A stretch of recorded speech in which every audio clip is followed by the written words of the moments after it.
Eagles. Eagles.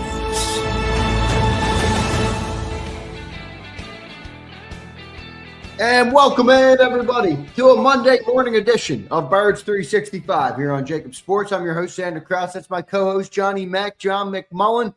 We got a lot to talk about this week as the Philadelphia Eagles are heading to training camp. And no, the Philadelphia Eagles are not the only story in town. Funny to mention. Johnny Mac, how you doing on this Monday morning, my friend? Training camp is 2 days away. Really, they're reporting tomorrow. They'll be on the practice field Wednesday morning. So typically this is Eagles, but they're off the front page, maybe back page in the old school sports mentality. LeBron James, Philadelphia 76ers. Woo, I didn't think it could happen. So I mean, that was a surprise. You saw the reaction. You saw the difference. This is going to piss people off, but this is by far the biggest superstar to ever play in this city. And number 2 is not close. And he hasn't played yet. And I'm not trying to say he's what he was. This will be his age 42 season. So, none of this might work out. But I think the hope and optimism, and more than anything else, one of the reasons, and I've said it on this show a number of times, I'm like, there's no way he's coming to Philadelphia. And, I was thinking about that, Zander. I don't care about being wrong. Other people might care about that. I'm happy that I'm wrong. I think it's great for this organization, great for the city. I've been beaten down by the mentality. The Sixers are never in these conversations. Nobody takes the Sixers seriously. Nobody. Ever since that goofball arrived and set foot and set these morons on, and I don't even want to say the word. The word. I know who you're talking about. And, you've been taught, and even it derailed me, and it's one of from the early days of this to right now, one of my pet peeves was you can only do something one way. And even that, as I push back on that mentality time and time again over the years, it seeps into you. And I'm like, well, the Sixers have to wait till Embiid's contract expires and Paul George's contract expires. They have to. There's nothing they can do. And all of a sudden you have different people showing up, and Bob Myers who's taken over, and Mike Gansey, who deserves a ton of credit, and Jameer Nelson. And they say, the most basic thing of all, well, why not try? Why not try to acquire Jalen Brown? And they get it done. Right. I was told you can't do anything, Zander. They get it done. And then they get Jalen Brown. Everybody starts to say, whoa, this team looks pretty good on paper. And all of a sudden, here's LeBron James. LeBron James. I know. It almost feels not believable saying it, John, that LeBron James is a 76er. Considering he's got 4 or 5 options, whatever, and he says, this is my best chance to win one last championship. This is my team. This is the team that can do that. And then you're operating in a different lane once LeBron does it. Now you got guys buying out, saying, I don't want to play here. I want to go play there. When does that happen? With Caldwell Pope, and who knows? None of this might work out. And the odds are always against it. And I'm not sitting here and saying this is guaranteed. But what it does show, and this, I'll bring it back to the Eagles. I know the Eagles fans will be pissed off. They want everything to be Eagles. Yeah, we got to spend some time on LeBron today. Come on, we'll get there. But what this emphasizes is the greatness. If you want to bring it back, the greatness of Howie Roseman. What do I always tell you? He's always got a damn contingency. There's not one way to do things. Guess what? He wanted to sign Jalen Phillips. That wasn't bullshit. He said, I can't pay him what he got. And he goes and gets a better player via the trade market, in my opinion. That's a small example. Right now, you got Jalen Hurts, and people are saying, what? He wants Jalen Hurts to succeed, but if he doesn't, he's got a plan. And he's already assembling draft capital in case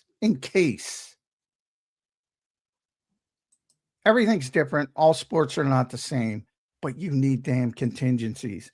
And this might not work, but your whole narrative, those idiots, your whole narrative got blown up. Oh, you can't do anything. You have to do it one way. This is the only way to do it.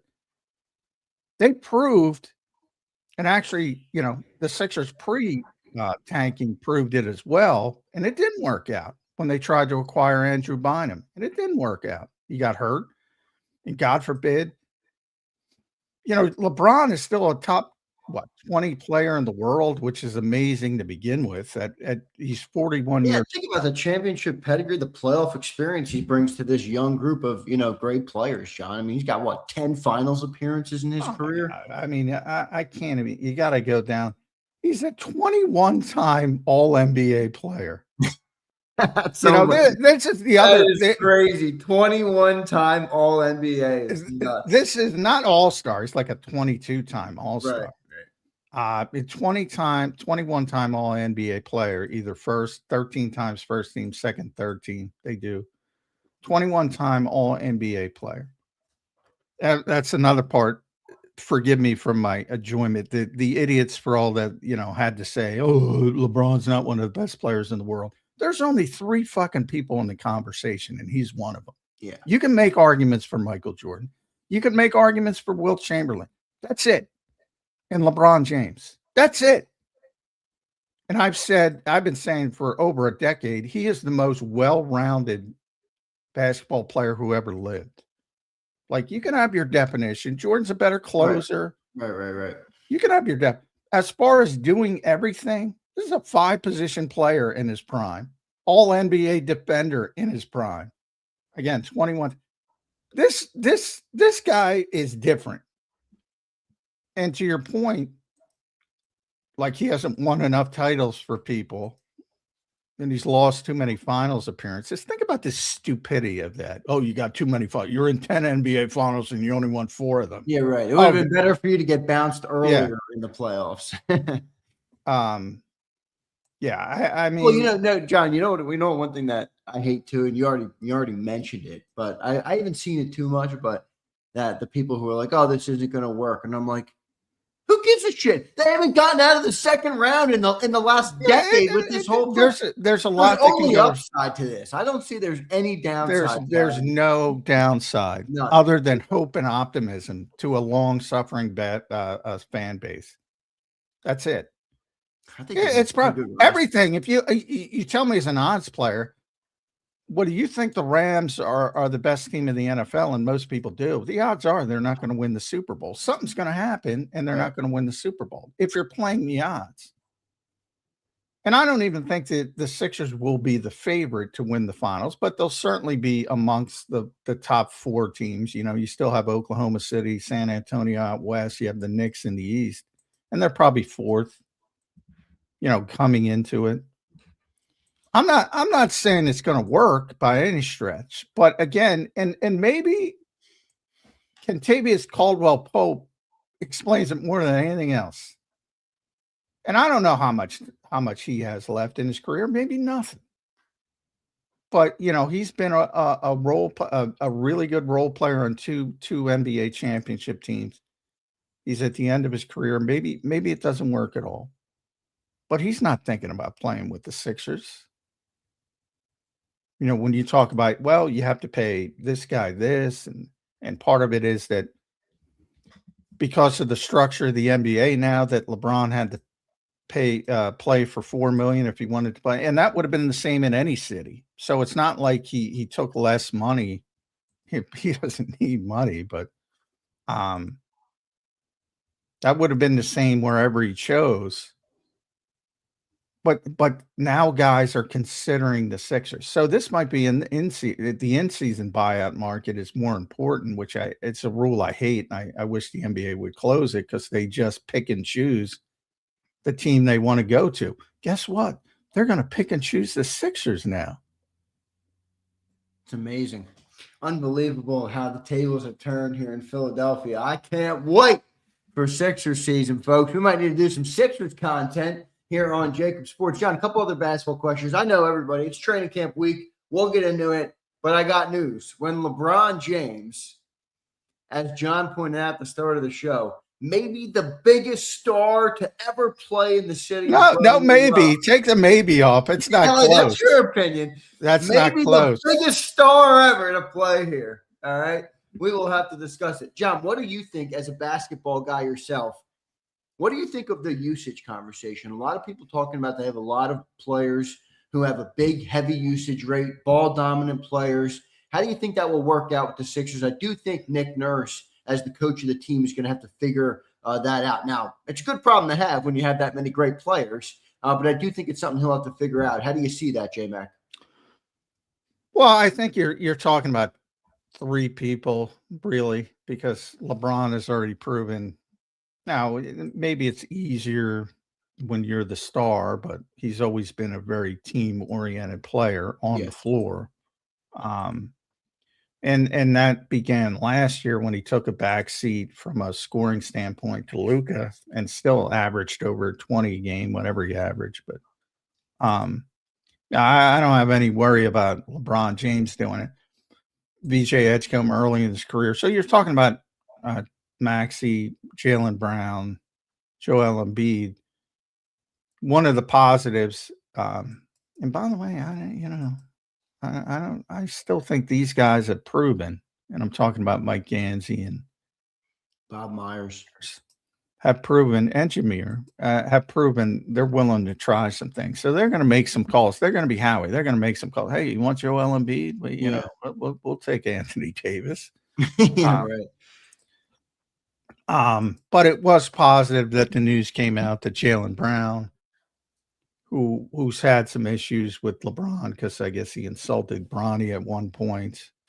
But I mean, Bronny can't play, and he might be here on the bench, but whatever, I'll live with it. Yeah. When you're LeBron James and what'd you say? He's a 22-time All NBA player. Yeah, 21-time All NBA player. Yeah, 21-time All. Let me repeat that. Bronny's going to get a little bit of a shot. All right, I'm good with it. Yeah. They were out there lobbying LeBron to come to Philadelphia, so that's a positive. With Joel, I have no idea. You don't know if he's going to play. What you can't have is these. He shows up an hour and a half. He shows up for shoot around, or he shows up after shoot around and says, I feel like playing tonight. You can't have that. Can't have that. And that's another thing. I mean, LeBron he will overtake that, and he will create a better team-oriented culture, I believe. And he's also very close with Tyrese Maxey they're both Clutch guys, Rich Paul guys. So they've been friends. So yeah, I mean, you got to be, people accuse me of being negative all the time. So you got to be a really miserable person to portray this as negative for the Philadelphia 76ers. I agree. And again, I'm saying that's no guarantee it's going to work out. Father Time might fucking stop hitting snooze. Yeah, that's life. And that would be the Sixers' luck, right? That would be the Sixers' luck. But yeah, as far as trying, bravo, because this is something. If you had Daryl Morey here, that's what he would be saying. Well, we got to wait for the contracts to expire and then we can do some things. Go fuck yourself, dude. Do your job.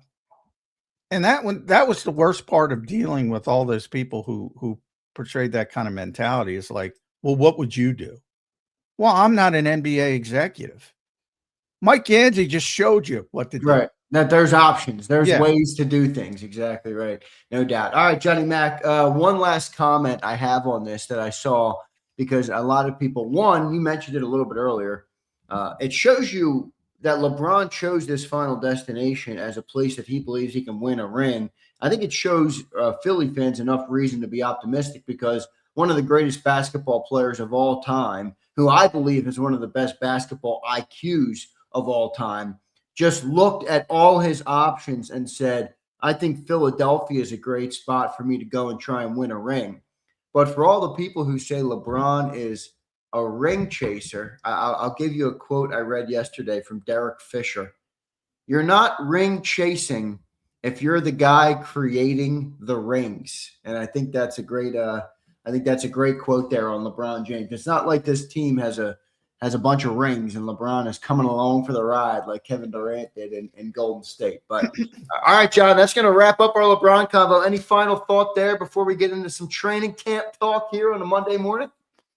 Yeah, well, I'm sure we'll get back into LeBron with Jeff Kerr, to be honest with you. Yeah, I think, from an Eagles perspective, it also takes some of the rare focus off of them for a little bit. Not, people are still going to, people love the Eagles, but, I do think it takes some of that harsh glare, takes a little bit off of it, and I think that could be helpful, especially because I think there might be some growing pains with Sean Mannion and a new offense. And,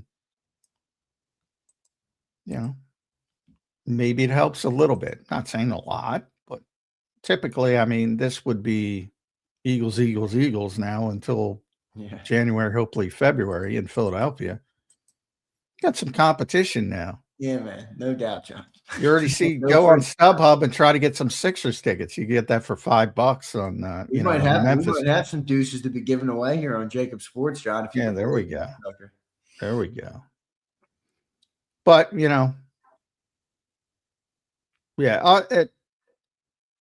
anybody saying this is not a good thing for that organization, I can't even compute. And I think in a small way, it'll help the Eagles by taking some of the focus. Look, Jalen Hurts is huge in Philadelphia, and so is Cooper DeJean. And this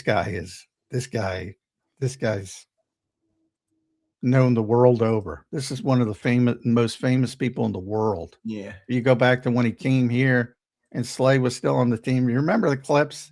Because he's friends with Slay. And he's dapping him up and hugging him, and poor Cooper's over there, and he didn't know who Cooper was. Right. That's right. I remember that. Yeah. Well, that was a younger Coop, man. Maybe Coop maybe he knows now. Maybe he gets a dap up from LeBron this time. I'm sure he knows now, but I do love the story. A story I love, and I've always sensed this through watching LeBron from afar. And I do know he's controversial just from the stupid crap. Some people don't like his politics, which I think is just dumb. But whatever, it is what it is. But one thing I do love about him that does appear to me to be true, and I've never obviously been up close to him. You have. He's crazily humble for the level of stardom that he's achieved. I forget the way you worded it. It was better than the way I did. But I say that all the time because I got to know him a little bit. I'm not. He knew my name at one point, which is well over a decade ago, because I went to like 3 straight when I was covering the NBA. I went to 3 straight finals and 3 straight All-Star games. So I saw him a bunch, and I was always, struck by how humble he was for how big a star he was. Right. And, people fawning. Now, this is pre-LA. Now, I know one of the reasons he went to LA is because he wanted to get involved with part of it was just the Lakers, of course, but part of it was he did have aspirations and probably still does. Yeah. Of doing, some stuff in Hollywood with, making documentaries, films, things like that. And, that's when some of the political stuff started coming up that you're talking about that I don't give a shit about. But, I don't know. I haven't seen him in over a decade. So people change, but they tend to mature. Yeah. I think he's still pretty like that. I saw a video of him last year of a little kid in the hall after the game and calling him over, and there's hundreds of people there calling at him, and he sees the kid, and he's like, yeah, let me take the time. He goes over, signs something for the kid, talks, takes a picture with him. I don't know. I just, I like that. I think that's always a good thing. Well, the weirdos. So he's won only 4 NBA championships. I think 3 gold medals. So if you're talking about the Olympic team, I don't know. That only counts. If he gets a 5th ring in Philly, that only counts if people won. But as you pointed out, 10 NBA Finals appearances, 8 consecutive. That was maybe the craziest run of basketball I've ever seen in my lifetime. So I mean, record-wise, he's got every record. He's the all-time leading scorer. And a lot of that is just longevity, but it's not like he's dipped. But you say he's the all-time. He's 4th in assists, 6th in steals. Yeah, this is the greatest athlete to ever play in Philadelphia. And at age 42 season, you're not getting that guy. But he's still a top 20 player at age 41. Pretty amazing. One last thing. Yeah, you're good. The way he takes care of his body to play at that way at his age will also be helpful for everybody watching it. I agree with that 100%. You mentioned that a little earlier with Joel Embiid, 100%. Yeah. So, anybody who can't see the positive in this, I mean, those are people who are just like, for whatever reason, because of jealousy and what he's done, and they don't like him for whatever reason because of him choosing, making it into a television show and choosing Miami back in the day. A lot of people hated that.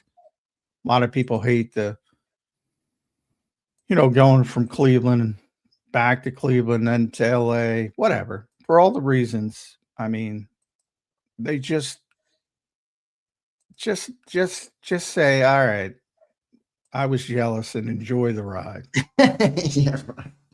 Right, fair enough. All right, Johnny, Mac, good stuff there, man. We're going to have Jeff Kerr on here real quick. We'll have some football questions. I'm sure Jeff will bring up LeBron as well. I want to thank everybody for being here on this Monday morning.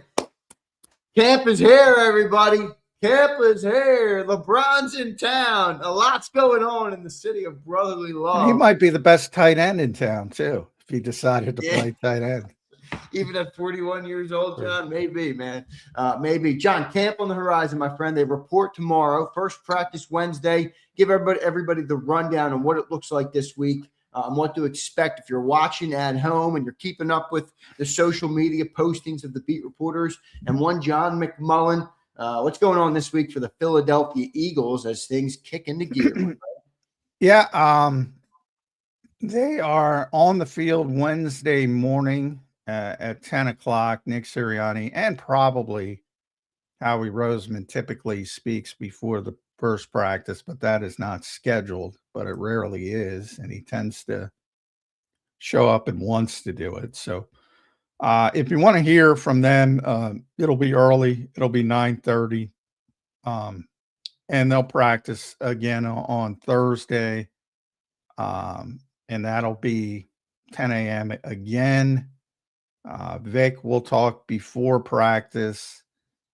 Then they will have a walkthrough on Friday, and then back on the field Saturday morning. That'll be Sean Mannion's first day to speak before practice. So let's sort of look at the first week. For us, we're going to have to adjust on Wednesday and Thursday. As always, I probably won't be able to check in before Wednesday's practice. The first day I have to get there very early for credentials. So that's always an issue. And from that point forward, I think Zander's going to do stuff in the morning during practice, and I'll check in as I'm driving down there. And then we'll do a bigger thing later in the day. Friday, when they're doing a walkthrough, we'll be here 8 to 10 in the morning, as usual. We'll be here tomorrow, 8 to 10 in the morning. So that'll continue throughout camp to have little adjustments depending on what days they're practicing. Yep, good stuff. Going to be interesting to see, John, them out on the field. You are right, though. It's funny, man. All this talk, all off season, all of the excitement brewing and building, all of the mundane moments of the offseason, waiting for the Eagles to get to camp, and boom, the Friday before camp starts, LeBron comes to the city, and all of a sudden it's like training camp. When's LeBron landing in Philly? Everybody's got their sights set on. And he might live in New York, by the way. That's not going to go over well. But I don't know if it'll matter all that much, will it? He's wearing a Sixer jersey. I don't like the helicopters, man, about. and not because obviously what I don't like the helicopters are. Yeah, they make me scared. They're. I don't know if I'll ever get in a helicopter, John. Oh, I'll get in a I've been in a helicopter, but I won't do it consistently because your odds are going down. Down, right? Exactly. You're an odds guy. More times you get on that. Yeah. So I don't know if I love that, but yeah. But he's got aspirations, and maybe you have to be in New York, but whatever. And maybe he would have preferred to play for the Knicks, whatever. But guess what? If he goes and beats the Knicks, all the sweeter. Yep, no doubt. All right, we got Jeff Kerr in the green room. We got Eagles training camp kicking off this week. They report tomorrow, as I mentioned, and then Wednesday will be the first practice. You just heard John say we'll have a different schedule Wednesday and Thursday. So I will keep you posted on what that looks like. I'll coordinate with Johnny on that and let you guys all know what that looks like for us this week. But the one thing is for sure, we will have it covered all throughout training camp. It'll be exciting for us to have some football to cover on the field. We'll be following the camp battles and everything that goes on there. Let's go to Jeff Kerr, who's set to join us here on a Monday morning edition of Birds 365. Potentially today is a Braun 365. All right, let's bring Jeff Kerr in right now on Birds 365. You can follow him at Jeff Kerr PHL. Read all his work on Sports Illustrated with Johnny Mack. Jeff, welcome to the program this Monday morning, my friend. Training camp kicks off this week, and the Eagles are not the top story in town. How are you this morning, Jeff Kerr? I'm kind of glad they're taking a back seat. Yeah, take that back seat. The king is in town. I don't know who to be more. I think it helps the Eagles. I don't know if that got published, but it did get published. I published it last night. All right, so people can check that out at Eagles on SI, si.com/NFL/Eagles. I think there is a small look. People are still going to be interested in the Eagles, but I do think there is a small sort of, I don't know what you call it, dampening the glare, so to speak, because people are going to be more interested in this. And, occasionally if the Phillies make a postseason run, you get that. But you haven't had much of it with the Sixers or Flyers. I think you're going to get a lot of it with the Sixers in season. That maybe takes a little bit of the spotlight off the Eagles, and that could help. Your thoughts? I would agree. I would agree with that. I mean, look, when I say, look, the Eagles can go down a peg, it's not a bad thing. It's not a bad thing at all for them. It's all of a sudden you don't have. I mean, look, I was on WIP last night. The first thing we talk about, I'm on there to talk about the Phillies and the Eagles. We talked about LeBron James for the first 10, 15 minutes because it is a big deal. You just got the global icon of basketball. I don't care how old he is. He came to your city. He's going to play for your city and given your NBA franchise title hopes. Everybody's on the Sixers bandwagon now. Everybody. And you, Jeff, in one of the dumbest decisions you've ever made in your life, not to call you out too hard. Well, you can thank CBS for that. I don't make money anymore. So if you don't make money, you can't pay for stuff.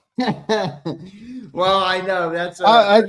Did you give up the Sixers season tickets? I had to. I like financially. I just had to. It sucks. Sixers season tickets. That'd be a goal. Oh, they're getting more expensive. That'd be a goal. You could a lot more expensive. Yeah.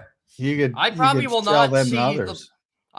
not see LeBron James play a game here as a Sixer. I've seen him play. I'll get you down to a game. Jacob should have a couple pairs of tickets. I'll get you down to a game, Jeff. All right. We owe you for all the work, all the work you put in on Birds. We'll get you down to a game. Oh,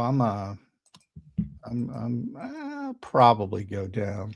Yeah, John, we'll get you there. Everybody's got to get that. Come on, LeBron I James. mean, I'm Totally not going as a fan. I'll probably. Yeah, I don't know if bottom I still. section, J Mac. Come on, Johnny Mac. Well, It's you LeBron got season, baby. you got to remember, J Mac covered them at one. I never covered. I don't. True. Most of the people are gone, but I think Dave Schaller, Dave, if you're listening, Dave moved on. I think Dave's doing the whole Harris thing. He's in charge of. I all thought the Dave Harris. was in charge of PR now. Am I not wrong? Am I wrong on No, that? well, he was, but now he's in charge of PR, I think, for the entire Harris empire. So I think he's sort of the buyer, Bob Myers, as for PR. I've actually thought of like maybe covering a couple Sixers games this year, trying to expand my reach a little bit. It's definitely helped me with the Phillies. I know that. Yeah, Dave. So Dave, if you're listening, you might be getting a phone call. Yeah, because I'm not going to sit in the stands, but I'll go cover a game. John says, "I'm not sitting with all you peasants."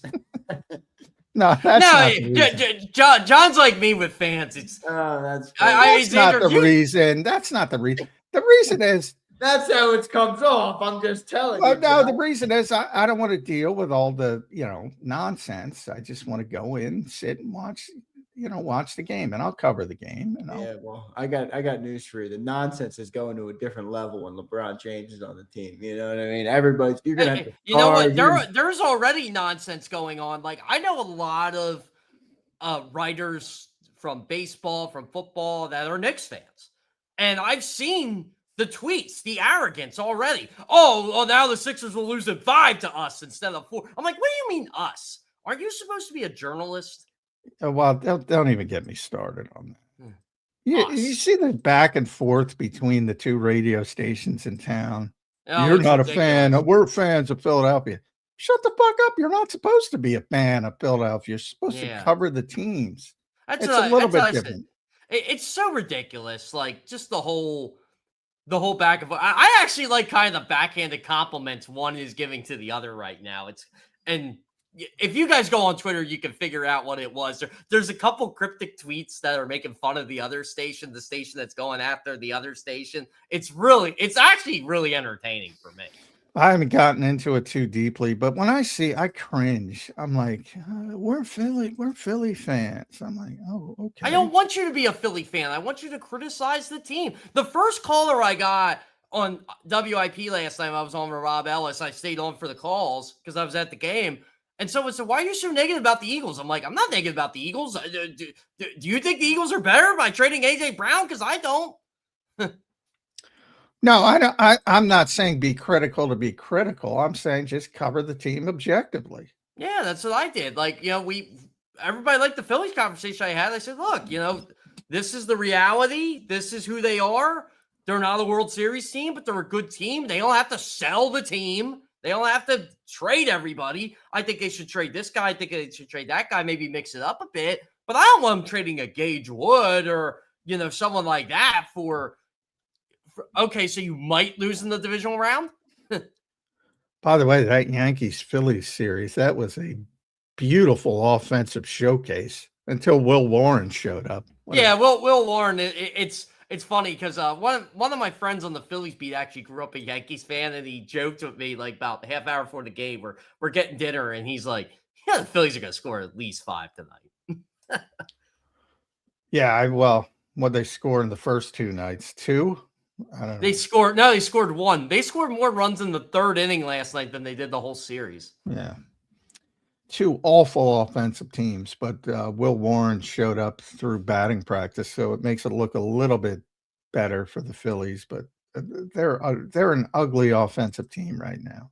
I was and by the way, it'll help LeBron. Will help them too. Yeah, it will help them. I mean, look, obviously the spotlight's on the Phillies right now because the trade deadline's coming up. But I mean, look, how much Phillies talk did you really hear this weekend? Not much. When LeBron James comes to the city, that's going to overtake everything. Whether you love him or you hate him, doesn't matter. It's funny. I'm not crazy about the guy as a person, but I love his game as a basketball fan. I've completely removed my attachment with feelings about athletes and them as a person. I don't care. Yeah, they're athletes. I mean, they're allowed to be whatever they Well, want to. my running joke was, and this was weeks ago, I'm like, watch LeBron come up and throw the first pitch at the All-Star game, or just announce on July 4th, the country's 250th birthday, I'm a Sixer.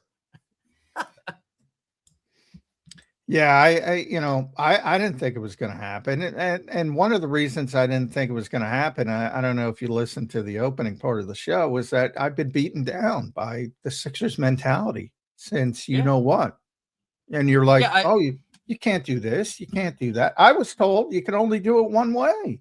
Oh, you have to do it this way. There's no other avenues. Honestly, I'm so impressed he chose here. I really am. Like outside of the talent. He really didn't have a reason to come here, but that's what drove him here. It's from everything I've heard from even Sixers writers that were kind of in the know, but they weren't really sure. Jaylen Brown was the needle mover for him.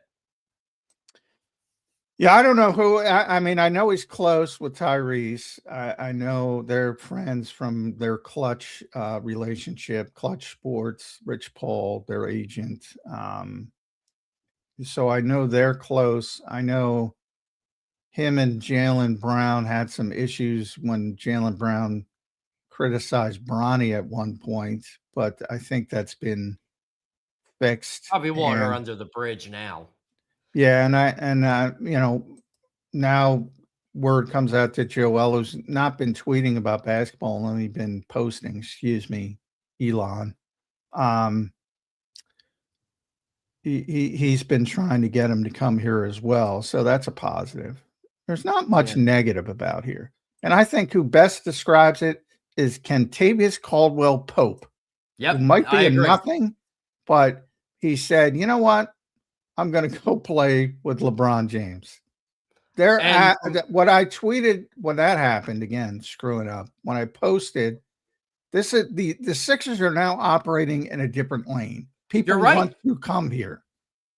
Yeah, that's what I said. I'm like, look, this is what happens when you get LeBron James. This is the direct result. And everybody's like, oh, you're excited about Kentavious Caldwell. I'm like, it's not about Kentavious Caldwell Pope. Yes. Like, it's more than him. Like, there are going to be more guys that are going to say, I want to play here. So if you get the buyout market in the regular season, and all these, people on bad teams trying to say, I don't want to continue. They're gonna want to play for the Sixers, which is they have not been in this situation for a very, very long time. I don't remember the Sixers being able to get talent like this in my lifetime. Probably the last time they were able to do this was when Dr. J and Moses were here. Well, yeah, and it was a different environment. Like they've never been able to do it in this environment where things have changed largely because of LeBron James and picking and choosing and building teams around him. I joke if he wins a title here, they're going to name the arena after him. There's going to be a statue of him. This guy he already can never buy a beer in this town. Like he'll never have to buy one. But if he wins here, oh my God, is it going to just catapult everything? Oh, if he wins here at age 42, after what 40? What are we at? 1983. Do the math. Yeah. He's 41 now. So if he wins here, it's the greatest player of all time. That's four different franchises, by the way. And he might already be that. He's very close to being that, but he is. I mean, it's like you say, John, he's in the conversation. Yeah, he's already in the conversation. But to do it with four different teams. And the teams he's done it with, like, I don't count the Lakers. I mean, he won with the Lakers, but look, he won a title with Cleveland, who doesn't win anything. He would win a title with the Sixers, who haven't won since in my lifetime. I mean, it's a 40-year championship. They haven't been to the finals in 25 years. What version of Embiid do they need? Let's just assume Embiid's here. Like, to me, it feels like they need a prototypical center. No, I don't need Embiid. You know what they need, Zander? They need – remember the Paris Olympics 2 years ago? I know Embiid was hurt, but they need that version. The guy who's He's there. You know he's a presence. But remember in the semifinal game, he just took over? Oh, He was terrible. the reason they won that I game. want a little bit better than that. He was terrible. No. But you know what I mean? Like he took over in that semifinal game. Which told you, by the way, he did not belong with the big boys. And the big boys, he couldn't,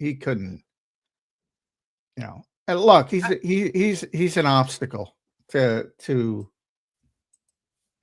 I'll say it frankly, he's an obstacle for them to build the proper culture, but hopefully LeBron can overcome that. What does that do for Embiid's legacy if he wins? It'll be tremendous, but yeah.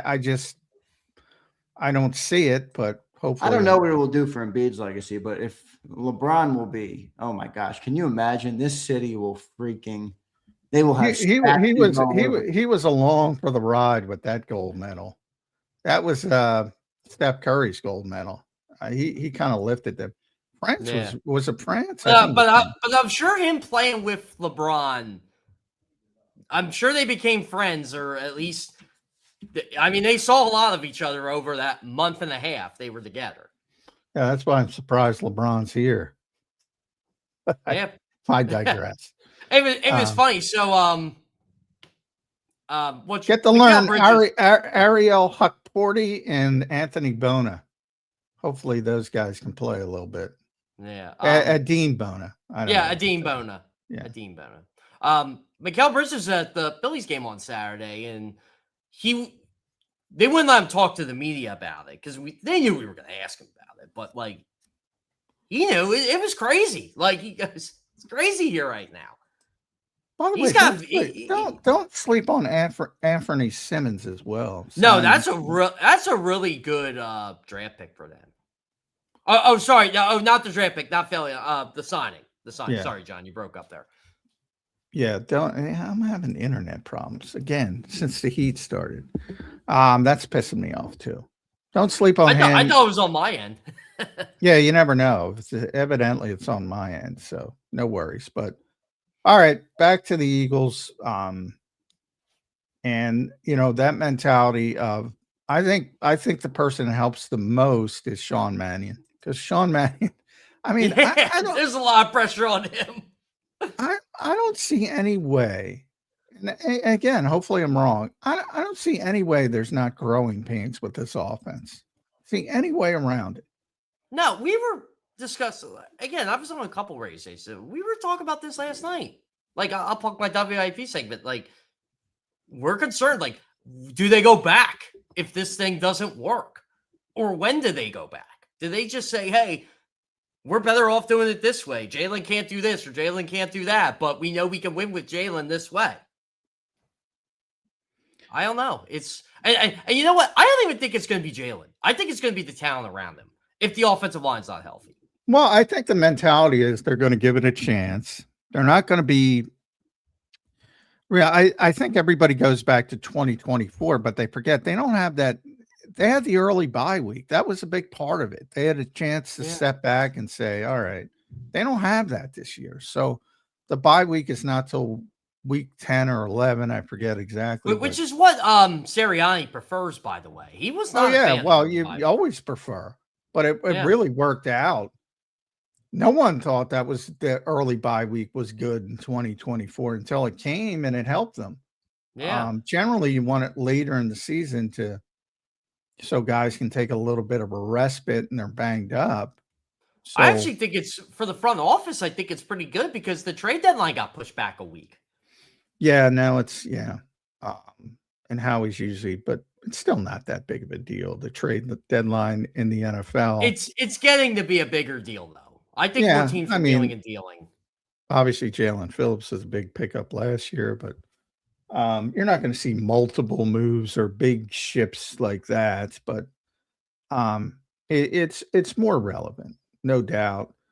I think the Eagles are going to give this some time, and probably through to the bye week. So if the writing's on the wall at that point, I'm not sure how much time you're going to have to shift. But the mentality going in is we're going to play this way. And look, you can say that all you want until you get punched in the face, the old Mike Tyson thing, and then you say, "Oh boy." Then you got to ship. They shipped in season last year because they think they got punched in the face, and it didn't work out. So I think people harp on when it did work out. They switched last year. They did this last year, and it didn't work out. They got a little bit better. They do it every year, and what I worry about is you don't have that luxury of AJ Brown anymore, and it's not replacing AJ Brown. You replaced him. It's replacing Devontae Smith. I'm just not sold on. Look, this is how I view Mekhi Levin, and again, because I cover 2 sports, Andrew Painter. Yeah, everything's great. Oh, Andrew Painter's going to fill the fifth starting spot. Boy, I hope he's better than that. Yeah, I hope he's better than. Oh, I hope he is too, but I don't know. No, well, you're right. I mean, people who look at Mekhi Lemon and Dontavian Wicks and say, "Oh, they're good players." We don't know that. I don't know if Dontavian Wicks is a good player because he wasn't a good player in Green Bay. He wasn't horrible. They had a lot of receivers. He was a contributor, but yeah, I mean, to your point, he never put up big numbers, but he was the 5th guy. So I mean, yeah, he's getting an opportunity here.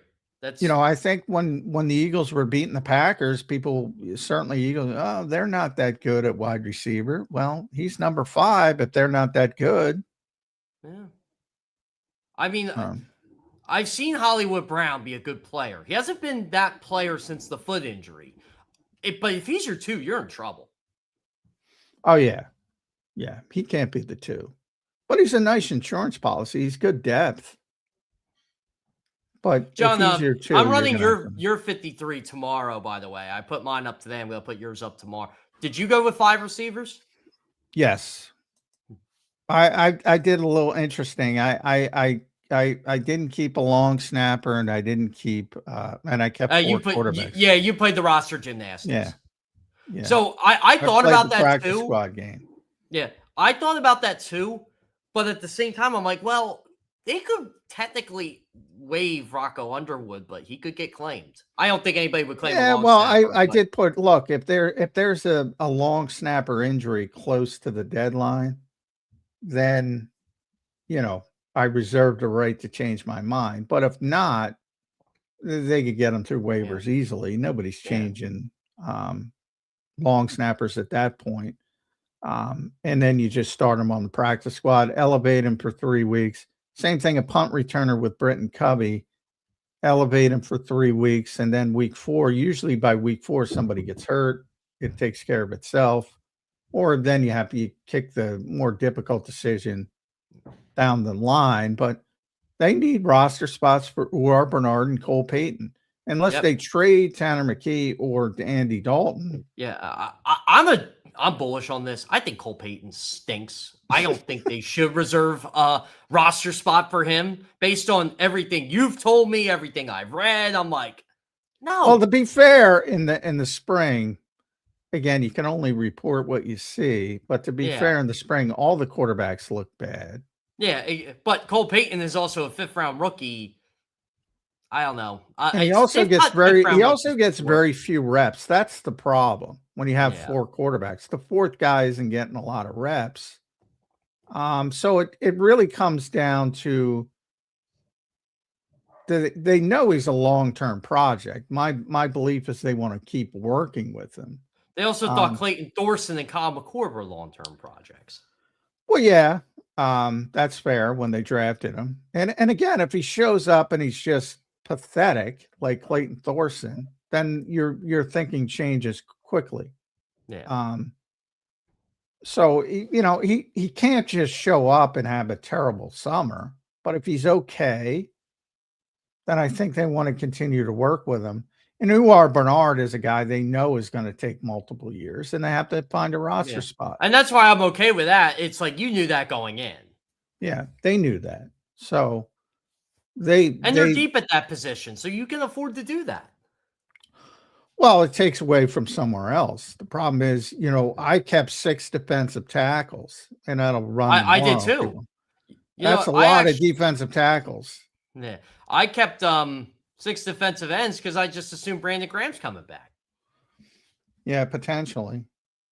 But That's a lot of defensive linemen. From what I've heard, he wants to come back. I'm not sure he definitely wants to. Yeah, he wants to come back. I mean, unless you're trading Ebiketie or Epinesa later. I wouldn't trade them. I'd keep them. I think they're good.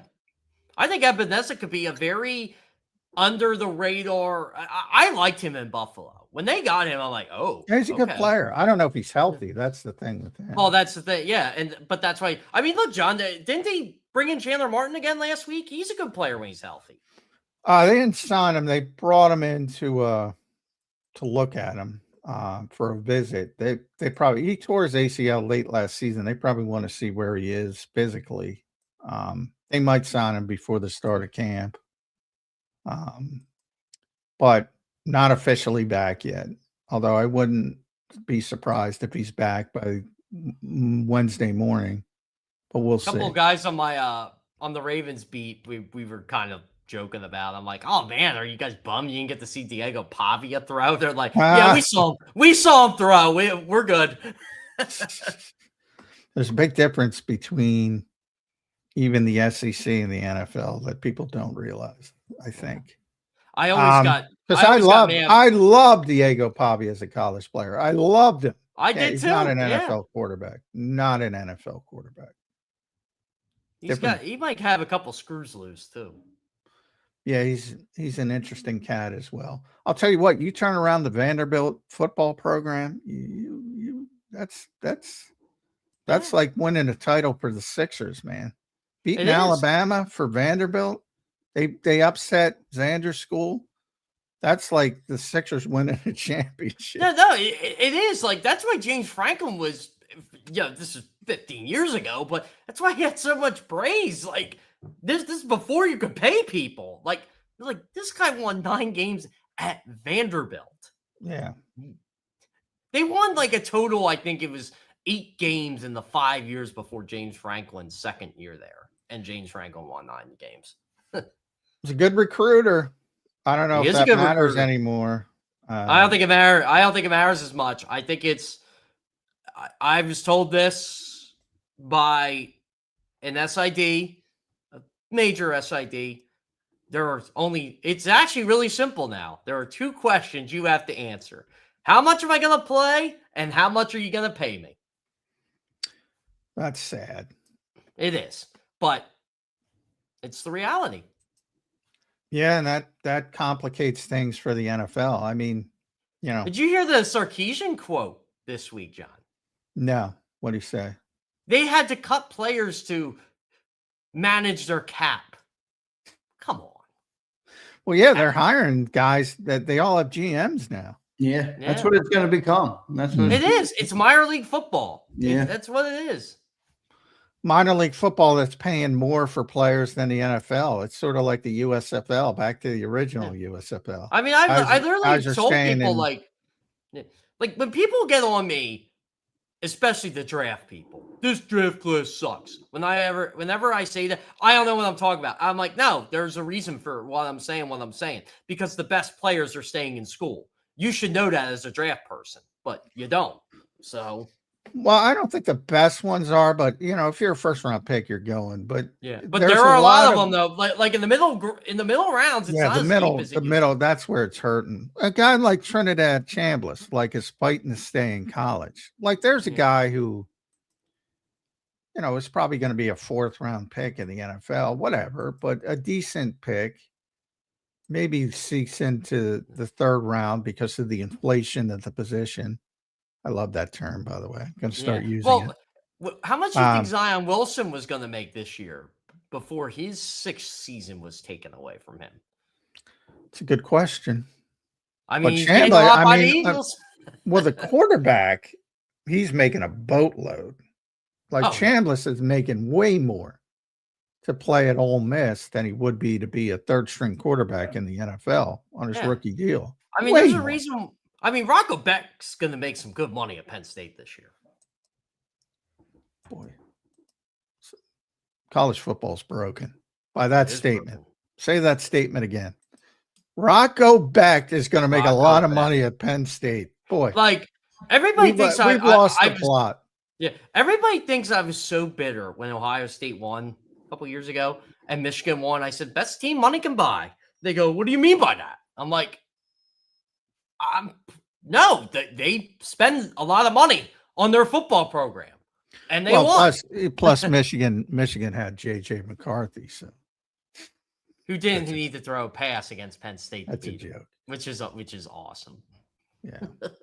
It's one of my greatest James Franklin moments. He lost to a quarterback that did not throw from the 752 mark. What's worse, losing to a quarterback who didn't throw against you, or drafting that quarterback with the 10th or 11th, whatever? Drafting that quarterback, because that told me that day, no, this guy is not a first round pick, no matter what you tell me. Exactly. I remember telling, it's probably Ian, one of our draft guys. I remember that draft, and I say, how could you be a number 1 pick and they don't let you throw the football at Michigan? Yeah, it's not like in the NFL where it's established, where it's like, okay, yeah, does Jalen Hurts throw a lot of passes? No, but this isn't college either. Like, there's different ways to win. The college, it's like, it's like you said, John, you're telling me this guy is the 10th overall pick? Get out of here with that. Yeah, definitely. And I said Bo Nix is a better quarterback than him. Turns out it looks. Oh, not even close. Right. Yeah. Yeah. Bo would have been in the Super Bowl. Let's be honest. Bo might have won the Super Bowl. I don't know if he would have won, but they would have been in the Super Bowl. I think Seattle would have been the better team, but you never know. John, they might. I'm gonna go on Team McMullen for a second. Sam Darnold gets so much disrespect. I think people are so mad that guy won a Super Bowl. It's what it is?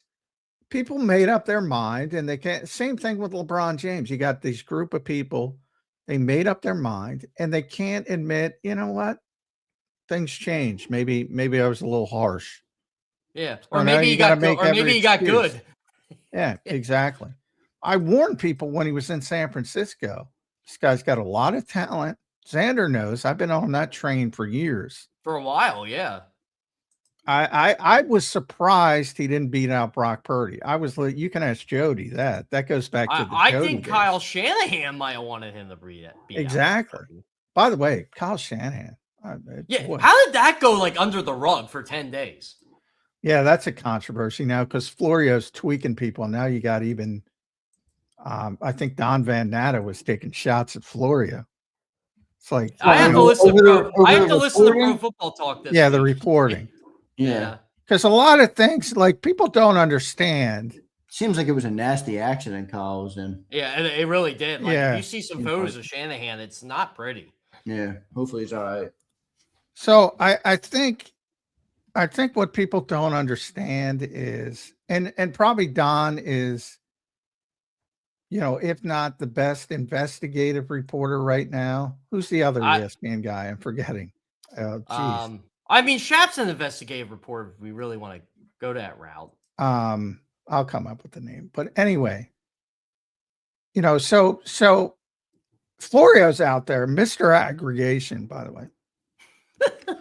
The Kyle Shanahan car accident happened on July 14th. It was a matter of public record. The 49ers wanted to keep it quiet until training camp opened on July 25th. And instead of reporting it publicly, available facts the reporters knew about it complied.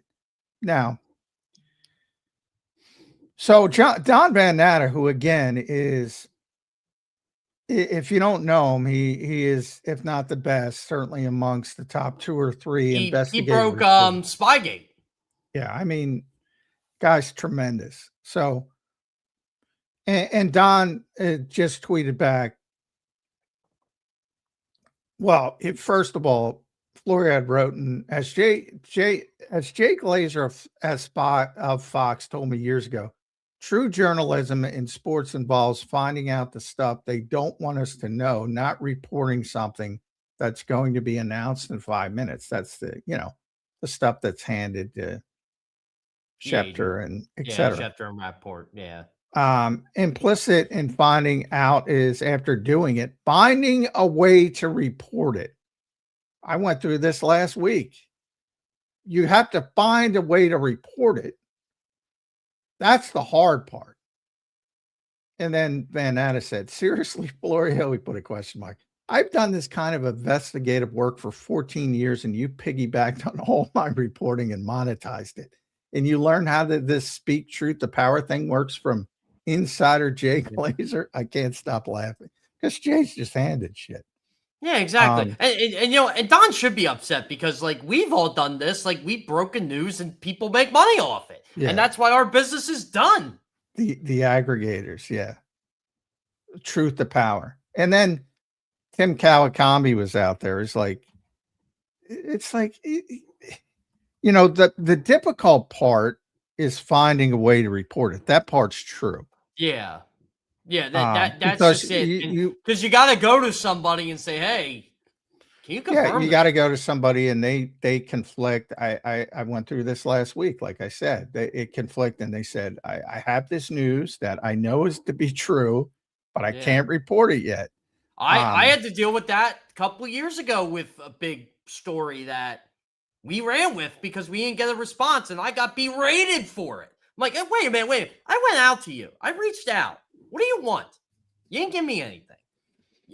I went an hour. Done. I'm not waiting.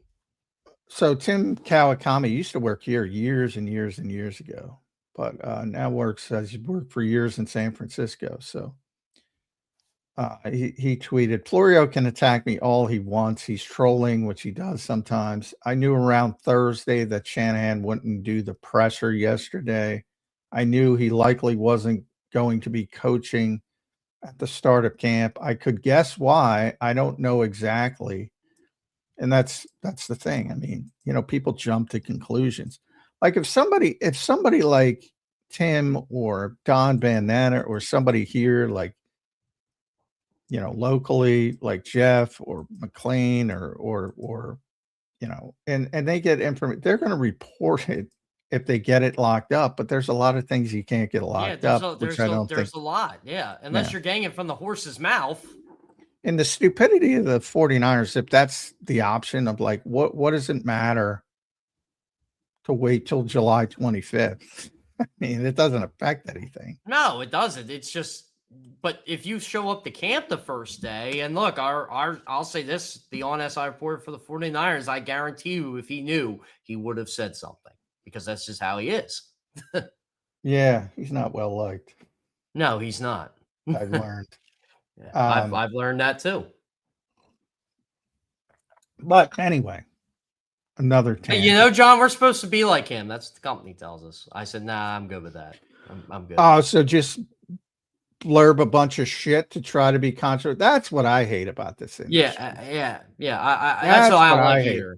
I'm busy working on shit, and all I have to do is show up and say some stupid shit in front of a microphone, and that's what they want. Yep, exactly. That's exactly what they want. I don't like that either. I'm like, no, I want to. I got into this business to enjoy sports, not be controversial at every waking moment of my life. But I don't know who to blame because people, they are rewarded for doing it. Yeah. So that's why I mean, would you blame First Take? Because I felt like, or the early cold pizza days, I feel like that was the start.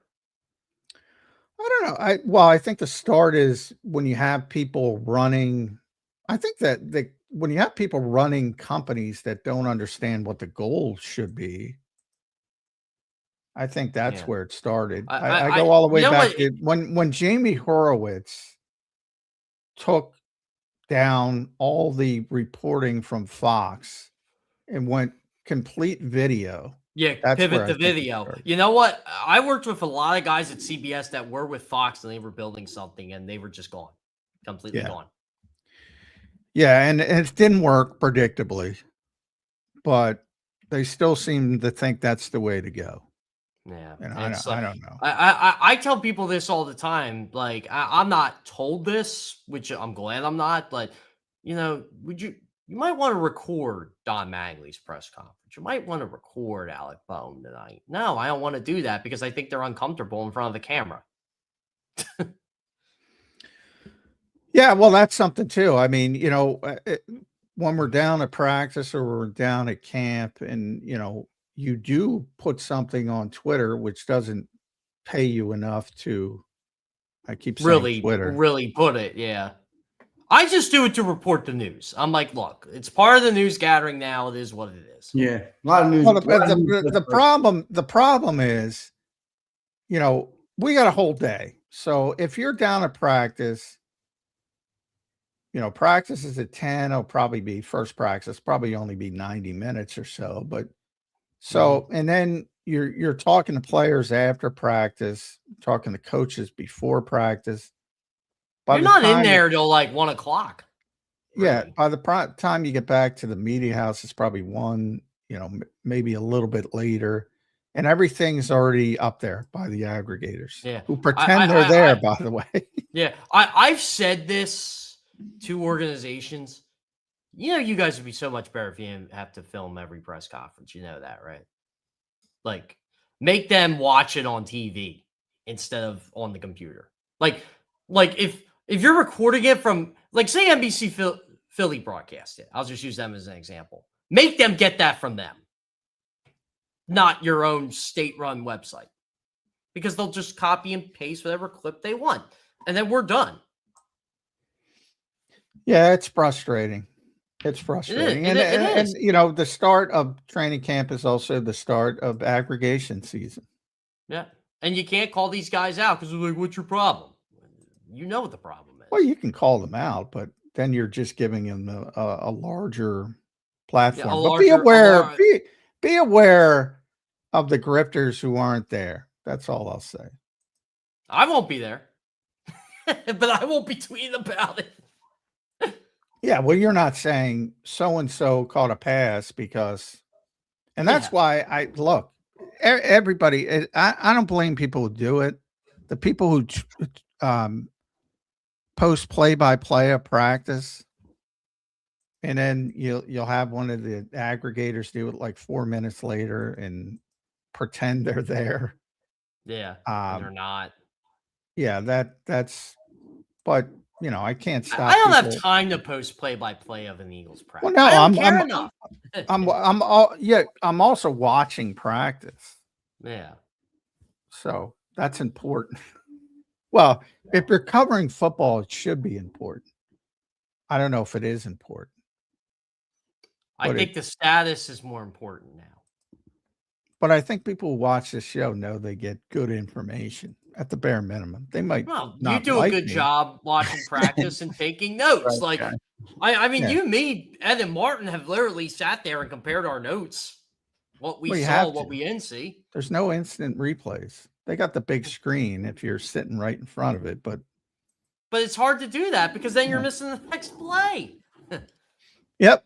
You guys got to do like Nick Sirianni, use ChatGPT. They just released the voice thing. So you can put a little mic on, and as you're watching it, you can speak into it, and boom, there you go. That's Sean Clark's gimmick. Yeah. Oh, somebody will be doing it soon. Don't you worry. ChatGPT said last night we were joking about Nick using ChatGPT at the dinner table, and we decided to be arrogant with it.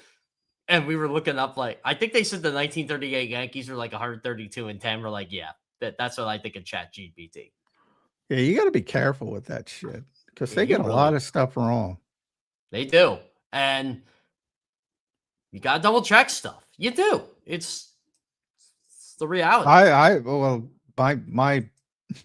My approach to be as a reporter, you can use it to search certain things, but double check it. It's no different than, I mean, I use it as a tool, not as the Bible. No. You know what it's good for as a writer that has been editing? Yes. You can edit stuff, but you also have to be very clear. You have to be edit for, grammar and that's it, because it'll change shit. If you don't. Yeah. I always say this too, like people want more and more content every day. Fine. Remember, we're one person with one brain. By Article 5, brain is mushy. There will be errors. Yeah. Well, that's why I did it last night. I had a tweet. I said the Phillies I was recapping the game and I said the Phillies were 3-6 on their road trip. You know, like, yeah, it's a long day. Shut up. Yeah, and you know, X.com is not reporting anything. Yeah. You know, Yeah. sometimes. The mindless, who don't have no lives, who tell me That's another thing. Posting videos on X, like you're doing clicks. That's the one thing I'll defend. Spike was getting a lot of shit. Spike Eskin. Nobody's posting shit on Twitter for clicks. No. And by and large, somebody else, the social media people will take that and use it. And sometimes it's in context, sometimes it's out of context. But, that's not how it works for reporters. I mean, anyway. I think what makes my job frustrating these days is, and again, maybe it's just me getting older, when I see people, I don't want to slam them too much because I do think it's part of the game now. Influencers at games, but there are companies literally paying influencers to be at games and be influencers. Well, it's usually good-looking girls. Yeah, it is. But I'm just like, they can't pay a journalist. Like, really? Don't tell me you can't. Well, no, if they could pay, yeah, they don't want that. Fine, then they don't want the truth. They don't want accuracy. No, they don't. They want me to tell you the Eagles are going to win the Super Bowl this year. And Jalen Hurts is the greatest quarterback in the world. Well, that's a lot of fans want that. Yeah. A lot of fans want that. It's a shame, but I guess you like being lied to by your boyfriend or girlfriend too, or your husband or wife. You do. That's what it is. You like being lied to. This morning, Carl, aren't you happy LeBron's in Philly, man? Come on. I'm ecstatic LeBron's in Philly. All right, good. And training camps here. I mean, we got a lot happening. I'm not going, so I have nothing to look forward to. John does. Well, you can still take some stuff. I'm not going either. I'm still excited. It's a little different when you've been going the last couple of years. Like, I'm more excited to go to Baltimore. Jeff, you got to be where your feet are, and you got to build from there. I mean, I'm excited to see what John sees, and then I can tell all the people on JAKIB Nation what John sees. See, Zander, that's the thing, though. It's different when you're writing. I would love to do this. You know what I mean? Like, just talk, because you're talking. You're hearing what John's saying, and you're reacting to it. I could do that in the written form, but I don't know. For me, it just doesn't feel right. It's like, oh, Dontavian Wicks had a bad practice today. Well, I wasn't there. That makes sense. Like, be the topical authority. That's what I'm told. I got to be a topical authority, but I got to get in the building first. That makes sense. Yeah. That's been a 10-year struggle, by the way. For those who... It's tough. That's why you got to develop relationships. You got to, and that's why I'm CC and Dave Schaller on the air, so I can go cover some Sixers games. But I forget who their PR people are. So I'm pretty sure it's Dave. I'm pretty sure Dave runs. No, he's the HBE guy, Harris. Blah blah. But blah, I think that's who you would go to if you ask. That's why I'll go to Dave to hopefully overrule the Sixers people. There. That's how you do it. Yeah, I've heard the Flyers people are getting tougher now. HB Sports and Entertainment. Well, they're getting better. You can imagine. The Sixers, my guess would be they would let everybody in. No more. No, I don't think that's going to be the case anymore. Like, I mean, I was thinking about covering some Sixers before LeBron came here, and I'm like, good luck. I don't think it would have been that hard before. Now it would be hard. Yeah. But that's the way it goes. And the Eagles obviously run the town, so to speak. Yeah. And they know it.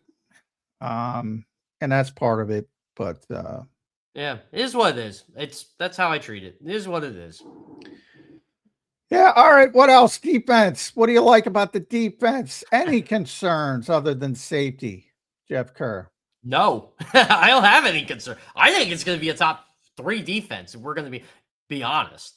I mean, if Jahad Campbell is what they think he's going to be, and look, you give him the Kobe Dean production. I'd be disappointed if Jahad. I'm team Jahad now. I can't be Team AJ, so I got to be Team Jihad. I'm I Team would be Jihad. disappointed if you don't get more production from Jihad Campbell than you got from Nakobe Dean. I'm I talking. think Nakobe Dean was a good player, though. Very good player. But I think Nakobe Dean got that job back because of Vic's loyalty, not because of merit. I would agree with that. I don't think Jahai Campbell did anything to lose his job. No, last year. absolutely not. I thought he played well last year. Not. Yeah. Now maybe he would have as a rookie going through it. You hit the rookie wall, yada yada yada. But you and I were talking about this in week 9, week 10 when he didn't play a snap. I'm like, this ain't right. No, like I know there's in the press conference. I'm like, what? Well, they try. You remember he tried at first to play him on the edge a little bit as a pass rusher, and that didn't work. He's not a good edge rusher. That didn't work, so kind of pulled the plug for a week. But then he felt the need to get him on there a little bit, and thought it was unfair. We're going to see. I don't think it'll set him back, but I mean, that guy is talented. Boy, is he talented. It was a good pick. It was a good pick by them. And they only had to trade up one spot to do it. And you got a guy with he's got a 6'8" wingspan on the second level in coverage. Imagine throwing over that. I don't know. How are you going to pay all these guys? Well, sometimes that takes care of itself. Guys do regress. Guys do, we all think, well, they're going to pay this guy. You're already seeing it with Jalen Carter. They have some questions. Yeah, they do. And they have a right to have those questions. Yeah. I would pay them, but I agree with their side too. Yeah, I would make him wait, but that's easier said than done. I mean, maybe he shows up and he's like, I'm not going to, I'm going to hold in. Yeah. Essentially not practice. That'll be one of the stories. He's my I actually used this is the nerd in me right now. I build Legos, Legos. I want to buy a Home Alone Lego. You gotta build a LeBron James Sixers Lego. Can you do that? If they made one, I get it. I didn't realize how deep the Lego world was. You guys buy them, you collect them, you sell them. I collect the Marvel ones. Yeah, I collect the Marvel ones and build them. I got a case full of them. But I want to buy the Home Alone house, right? It's $300. The only experience with a Lego is stepping on it and yelling the F word. Me too, John. My nephew is like 5. I stepped on his Lego. I think my foot still hurts. Yeah, but here's my point, right? So I want to buy a Home Alone Lego. It's $300 for the McAllister house. I know I'm going to enjoy it. Yeah. Ready? I know I'm going to enjoy it, but am I going to get my return of investment by it? That's how I feel what the Eagles are with Jalen Carter. It's like they know they're going to get a good player, but do you really want to spend all that money to be that? Like, do you think you are going to get a player who's worth $40 million a year? Because that's what I think he's going to get. By the way, Michael Rubin, who used to own part of the Sixers, I don't think he does anymore. He does not. He's fully in the Fanatics now. Yeah. So he runs Fanatics, and they own Tops now. They own everything when it comes to they own everything. They own Mitchell and Ness. It's crazy. So now they do these one-of-one things. So like they did it with LeBron, is one-of-one Sixers trading card that he signs. My God, how much is that going to cost? My God, yeah, it's weird though. Rubin doesn't own them anymore, because he used to be like the face of the games. Yeah, he used to be a big part of it. I don't know if he's still. I don't know if he is a partner, like a limited partner. He might be still. I don't know. I thought he had to give it up. I thought there was something in there where it was like a conflict or something. There should be. So, but either way, from the standpoint, until, he gets Me Too'd for his white parties, whatever's going on there. He's running basically I've heard people on Friday say Josh Harris should still sell the team on Friday. Well, he just got LeBron. I don't think he's not going to sell the team. Stop having a fetish because he owns the Commanders. It is weird, but it is weird. I do think that, people like his loyalty is to the Sixers, the Commanders, and the Devils. It's weird, but the teams he could buy. Yeah. I mean, Jeffrey Lurie loved the Patriots. He couldn't buy the Patriots, so he bought the Eagles. Yeah, now he loves the Eagles. Oh, by the way, I don't know if he ever confirmed or denied it, but there was a rumor he was interested in buying the Celtics. Oh, yeah, he loves the Celtics. Yeah, he's honest. Why wouldn't he? That. It's his money. I don't care what he does with it. He took Devontae and a couple guys to a Celtics playoff game a year or two ago. I didn't want him to buy the Celtics because I was like, wow, the Sixers will never win anything ever if he buys the Celtics. Yeah, potentially. They just got sold. Yeah. They just got sold. So you got a few. But the point is they're adults. So if you own $1 billion business, your loyalty is to that business. Correct. So Jeffrey Lurie is a fan of the New England Patriots growing up, tried to buy the Patriots. Didn't get him. Bob Kraft didn't get him. Bought the Eagles. Now he is loyal to the Eagles. Why is that hard for people to understand? He wanted to own an NFL team, and that was the NFL team that became available. Yeah. I don't know. If I had $10 billion right now, if the NFL team becomes available, you bet I'm buying them. And the dumbest thing ever is expecting players like LeBron to come in and become Eagles fans or Flyers fans or Phillies fans. Like, that's just dumb. Remember I don't care what he likes. Remember the crap Jalen Hurts got early in his career when he used to wear the Astros hat? He still wears the Astros hat. Occasionally he does, yeah. Well, Tyrese Maxey's a Cowboys fan. In the world. I mean, come on, the guy's from Houston, Texas. What do you want? Exactly. Like it's such a double standard. Like, oh no, they got to be Philly. No, they don't. Come on. Yeah. That's the dumbest thing in the world. It really is. Poor Donnell Pumphrey. Now, part was his fault. He didn't turn into be a good player, but he's a good dude. And too much of his wardrobe was sports based, and he would always wear like Dodgers or Lakers jerseys and stuff. And he used to get a ton of shit for it. And I'm like, Mikal Bridges is a huge Phillies fan. Huge Knicks fans were on him. You know who's a huge Eagles fan? Jalen Brunson. I don't think the Knicks fans care. So is Carl Anthony Towns. Yeah, I don't think they care. Yeah. They'll be at Eagles camp this year. Yeah. I guarantee it. Aaron Boone will be at Eagles camp usually. Well, he would have been. He would have been if the Eagles had camp this week. Yeah. He's a big Eagles fan. Will LeBron make an appearance at any of the Eagles camp this summer? Maybe. I'm hoping. He might. I could see it. He'd take over the practice, that's for sure. Yeah, he would. He would. Not hard to spot either. No. Just look for the giant dude. Yeah. Probably the most. I think LeBron might be one of the 5 most recognizable faces in the world. He is. I said that earlier. He's one of the most famous people in the world. Jeff, he is by far. Wait, John, don't muddy it for him. Jeff, do you believe LeBron James is the biggest star to ever play in the city of Philadelphia?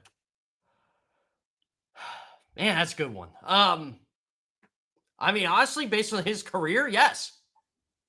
I don't think it's even Dr. close. J was a big deal back in the day. Yeah, but basketball wasn't. But not like this. Yeah. He was on the time. He was on time. Not that it matters as much, maybe, as it used to. Most influential people in the world list. Yeah, I think he is as well. I was just asking the question. Yeah. I mean, it's a really good question, but like, look, it's who are you gonna pick? Randall Cunningham? Yeah, I mean, Randall Cunningham, Jalen Hurts, but not like this. Mike Schmidt. I think this is the biggest pop culture thing in Philadelphia since Randall Cunningham was running around with Whitney Houston. That was a big deal. Yeah, that was a big deal. But he was in our wedding. This with is Bobby Brown. This is a different level. I mean, Wilt Oh, is yeah. probably up there pretty good. Who? Wilt Chamberlain, Dr. J. Oh yeah, but Reggie I White. mean, Wilt sports was a wasn't big as deal. Dr. J was huge from a just a evolution of basketball standpoint. He's My like pop-up used to Yeah. tell me. Yeah, LeBron's My pop-up definitely- used to tell me with Wilt, when he came back, the NBA wasn't as big, but it was a really big deal when Wilt came back, when they got him back. And yeah, they I mean, won, right? in their era, they were huge, but again, it just wasn't as big then. So it's partially, they're limited Yeah. by that. Honestly, LeBron coming here is like Kobe or Magic Johnson coming here. That's how big it is.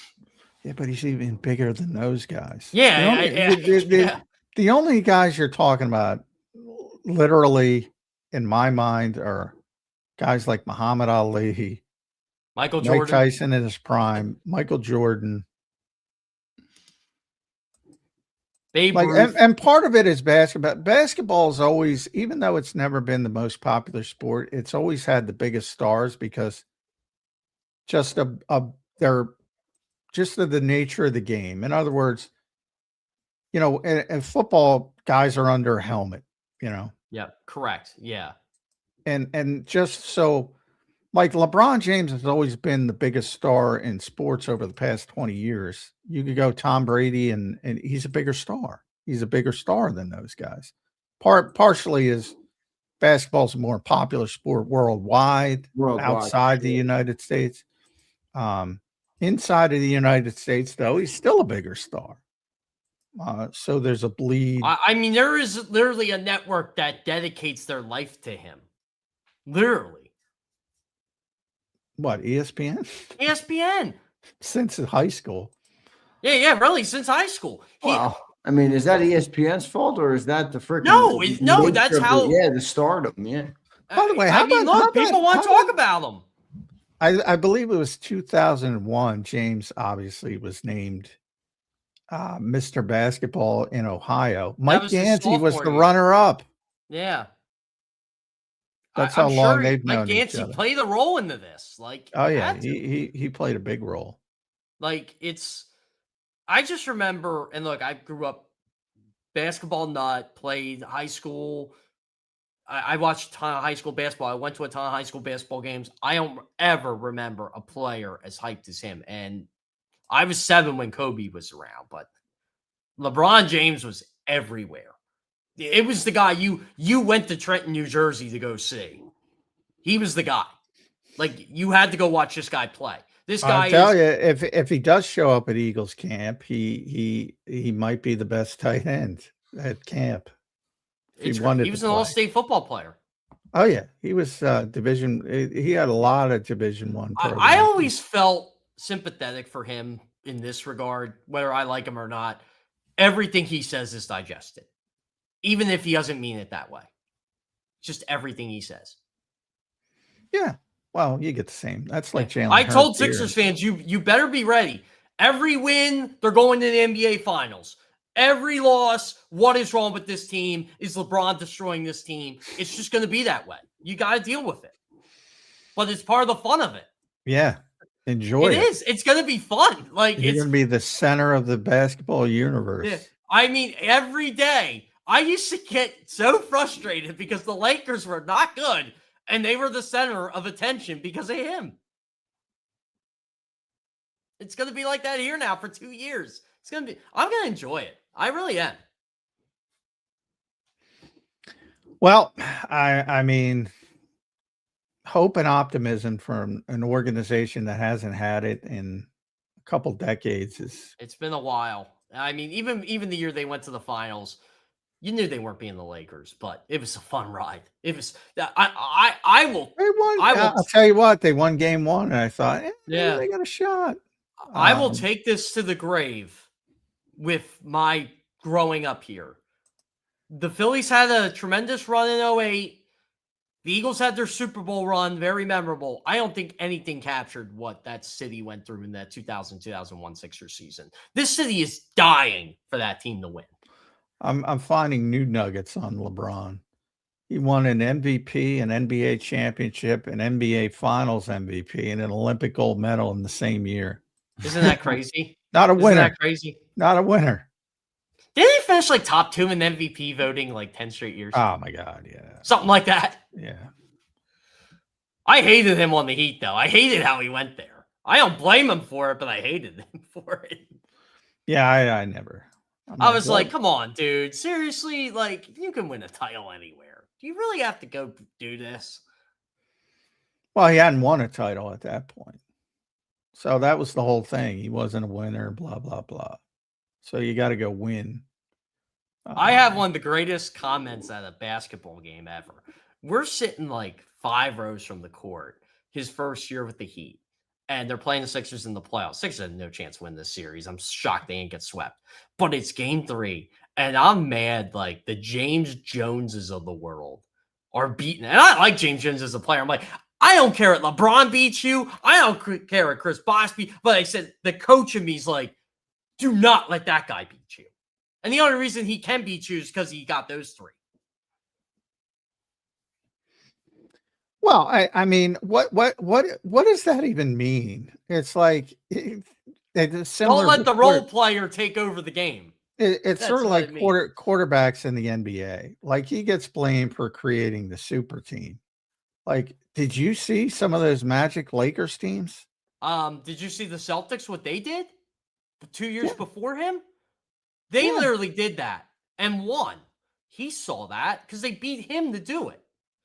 Michael Jordan, to his credit, in my opinion, like he elevated a bunch of guys. Like I don't think like Magic had Kareem and James Worthy and even if you want to go down to the Michael Coopers of the world, it's just a ton of great players. The Celtics had Kevin McHale and Robert Parrish and Dennis Johnson, et cetera, et cetera. Even the Sixers had Irving and Moses and Andrew Toney and Mo Cheeks, Bobby Jones, Hall of Fame. Bobby Jones is a Hall of Famer. Yeah. Yada, yada, yada. They're all fucking super teams. What is anybody talking about? What is anybody talking now? I used to joke about LeBron when he was younger. Everything you thought Scottie Pippen was, that's who LeBron is. That was the guy was talking. Scottie Pippen should just give all his money to Michael Jordan to this day. I would. I'd be like, dude, I'll ride your coattails forever, man. One of the 50 greatest players of all time. Give me a fucking break. He doesn't belong near that list. I'm telling you, LeBron is everything everybody thought Scottie Pippen was. Oh, LeBron is, like I said, there's 3 people in the conversation. He's one of them. Yeah. Who's your third? Wilt. Yeah, I was going to say, are you going to go Wilt? That's who I would go with. I love Kobe Bryant, one of my favorite athletes of all time. LeBron is better than Kobe. Come on. Let's be real here. No. But Kobe had the most savage thing I've ever seen an athlete do. Well, people, there are things that people overrate, and one of the things they overrate is closing in big spots. Kobe could do it. Kobe was a great closer. He's probably a top 5 closer. But if you want to compare their entire games, I mean, it's not even close. All LeBron does is just put up 25, 8, and 8 every single night. Yeah. No matter how old he is. I saw him take over the Sixers game last year. Lakers were down 9.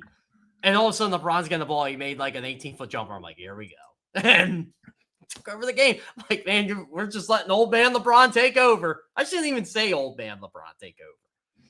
Well, he is old. He is old. But he's going to be 42 in December. Yeah, it's pretty amazing.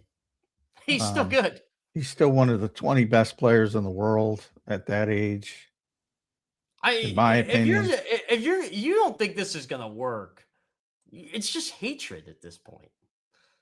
Well, it might not work. It might not work, but you know what I mean. Like, don't say like they're going to bounce out in the first round. Everybody's going to have to get hurt to do that.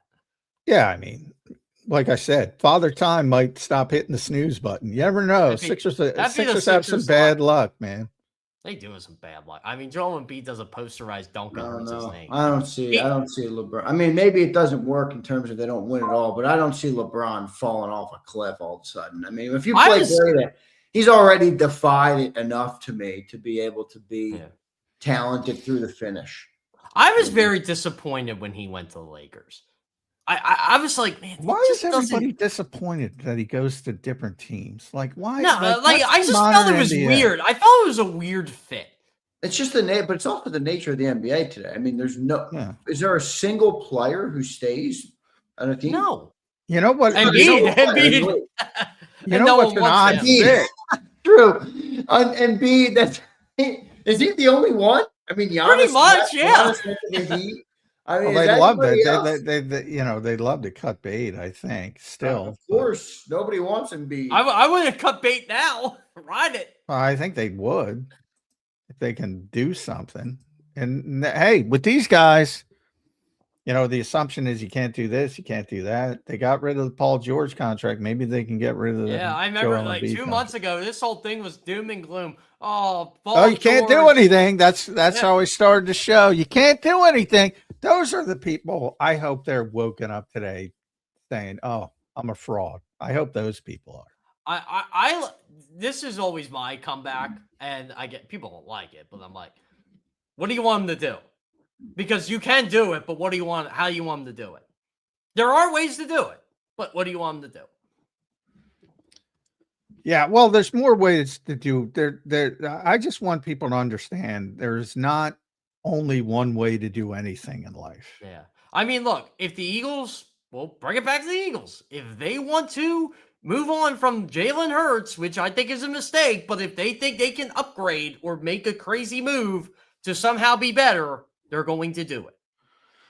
Oh, the Washington Commanders just put out, we are parting ways with tight end coach Ben Steele. How about that? How about that? All right, that's random. Right before camp, what is a gambling scandal coming on? Yeah. Did anything happen with Ben? That's what I'm trying to figure out. How about the Arizona Cardinals? Jacoby Brissett. What are the Bills wearing? Nickel City jerseys? I don't like. You're the jersey guy. I don't like.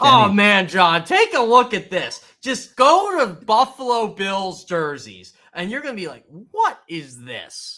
That's just the Oregonization of the NFL. I'm actually surprised they haven't gone more that route. They are wearing blue helmets with gray jerseys. Ugh. The Bills. Dude, they're dope, Jeff Kerr. I'm just like, but I like what was wrong with going with the red helmets? Going with a throwback. Sometimes you guys are curmudgeons with shit.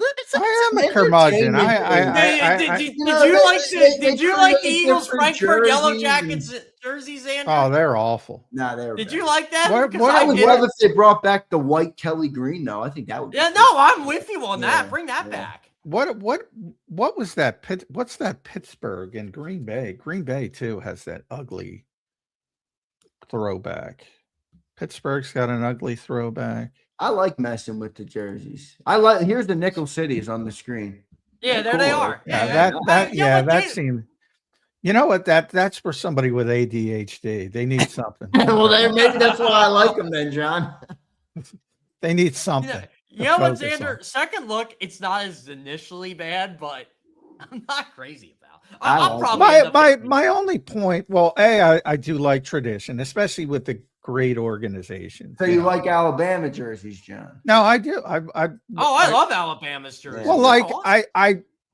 It's something like you either like something or you don't from a visual standpoint. Like Penn State, like Jeff's school, they're awful. I mean, objectively, they're boring, they're awful.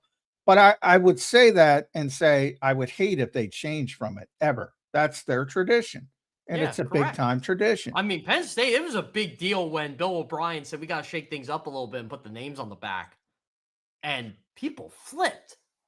Yeah, I think there's, especially with big time, whether it's franchises in the NFL or big time schools in college, I think tradition means a lot. Like Notre Dame does all these different jerseys now because people pay for them. Yeah, and they want the different styles. It's like, it's bullshit. Gold helmet, navy blue. That's what it Yeah. should be. I have the alternate green you wear once a year or Yeah. once every 3. I think it was once every 3 years or a big game they wear it. Yeah. Yeah. Which I They thought used to do was it fine. way back. They used to do it for a big game. Like they'd be underdogs against USC and they'd roll out the green jerseys and they'd upset USC or something like that. I remember back in 2002. Remember Tyrone Willingham's first year? They went like 7-0 and they had a big game and they decided we're gonna bust out the green jerseys and they lost to the field goal. I never heard a fan base just go burn them. Burn them. Burn the jerseys. That was great. I was like, oh my God. But any of those big tradition schools, yeah, I don't like them changing. But yeah, I mean, from a fan perspective, now I'm not a jersey guy, so there's not a million I'm a jersey jerseys sitting guy. in my closet. So, it doesn't affect me. Yeah. I'm just like you do know you are grifting yourself out of money because they're just doing this so you'll buy the new version of the jersey. Well, yeah, that's the reason. I used to. Yeah, but if I a fan still get likes on a Bucks certain fans style about of this. jersey more, then they want the jersey Yeah. that they like. Yeah. I mean, But their loyalty to the team, they're just going to buy whatever shit they roll out there. well, I was busting on Bucks fans a couple years ago when they went back to the creamsicles. I'm like, okay, look, I was around in the 90s. You all hated those things. You couldn't stand them. They were the ugliest uniforms in the NFL. Now you're telling me they're great again? Give me a break. Well, And I like them. the Jerry Seinfeld line. You're rooting for laundry at the end of the day. yeah. You're rooting for laundry. Jeff, what are you looking to see come out of camp this week? I know you obviously the reporters will be down there and stuff. What's your sight set on in terms of like what do you want to hear John say? Is it the safety battle? Is it the wide receiver battle? What's top of mind for you with camp? I want to hear John tell me this week Dontavian Wicks caught the football cleanly. That's what I want to hear. That's a big one. All right. That is a big one. I want to hear about Mekhi Lemon. I want to hear I think Mekhi's going to be fine. I just want to don't hear like also a little bit about Jahad Campbell as well. I'm hoping that Jahad Campbell has a big year this year. I think he will, obviously, with Vic, but I'm hoping those are the three I'm thinking. I think Jalen Hunt's going to be a star of this camp. Does Jalen Hunt or Nolan Smith have a better year? How about both? Can I go both? You can go both, but that's riding the fence. I said, who has a better year? Yeah, but I think they're both going to have good years. Remember, Jonathan Grenard's going to play a lot. Yes, he is. So Jalix is going to be off the field, right, John? That would be my guess. He's got, to me, Nolan Smith. But here's why. I do think Nolan Smith is still a better player at this stage, better overall player, which I think people have skipped to. Jalen Hunt is better than Nolan Smith. I don't think that's the case. But even if they're even, if you want to say it's a wash, and I do think Jalix has, sort of replaced him as the long-term ceiling prospect. I do think that, but Grenard plays on the right side. Nolan is comfortable playing on the left side. Yeah, it's Jalix. Jalix Hunt would be more apt to play on the right side. So he's going to lose playing time to Jonathan Grenard, who is a great player. You will not be upset by that. I want to do like I'm gonna write for like my 5 bold declarations or predict. That's one of them. Jonathan Grenard is going to have a really good year for this football team. Yeah, well, a really good year. There's some. Not all fans are optimistic on Jonathan Grenard for just in the JAKIB chat. From what I've read, I'm not. Have they seen him play? You, look up pressure rate, man. Look up pressure rate. This guy gets. Well, then they go to Bryce Huff. Like they're comparing Bryce Huff to. He ain't Bryce Huff, man. No. Like he's not. He was a good player in Houston. He was a good player in Minnesota. He would have had a good year last year. Yeah, I've maintained since the day that trade was made. I was probably on the air with Zander that day because we were down at the complex draft. That was day 2 of the draft. I said that day, Eagles fans will fall in love with him as soon as they see him. The people in the chat haven't seen him. They're Eagles centric. They will fall in love with him very, very quickly. He was a guy, John, you and I were talking about even before he got here. We're like, all right, if they have to get a guy. I remember when I first heard the report, I'm like, ooh, I kind of like that. Yeah, I that's one of those where You're taking advantage of a team with no GM. He's got salary cap issues. And he really didn't want to be there anymore. Like, he wanted a contract extension, and they didn't give him one. Yeah. So take advantage of it. Yeah. Very and good he's player. He's a better player than Jalen Phillips, and Jalen Phillips is really good here. Very good player. And I think people will see that. Well, I'm glad this franchise noticed, and I think a lot of this has to do with Vic Fangio too.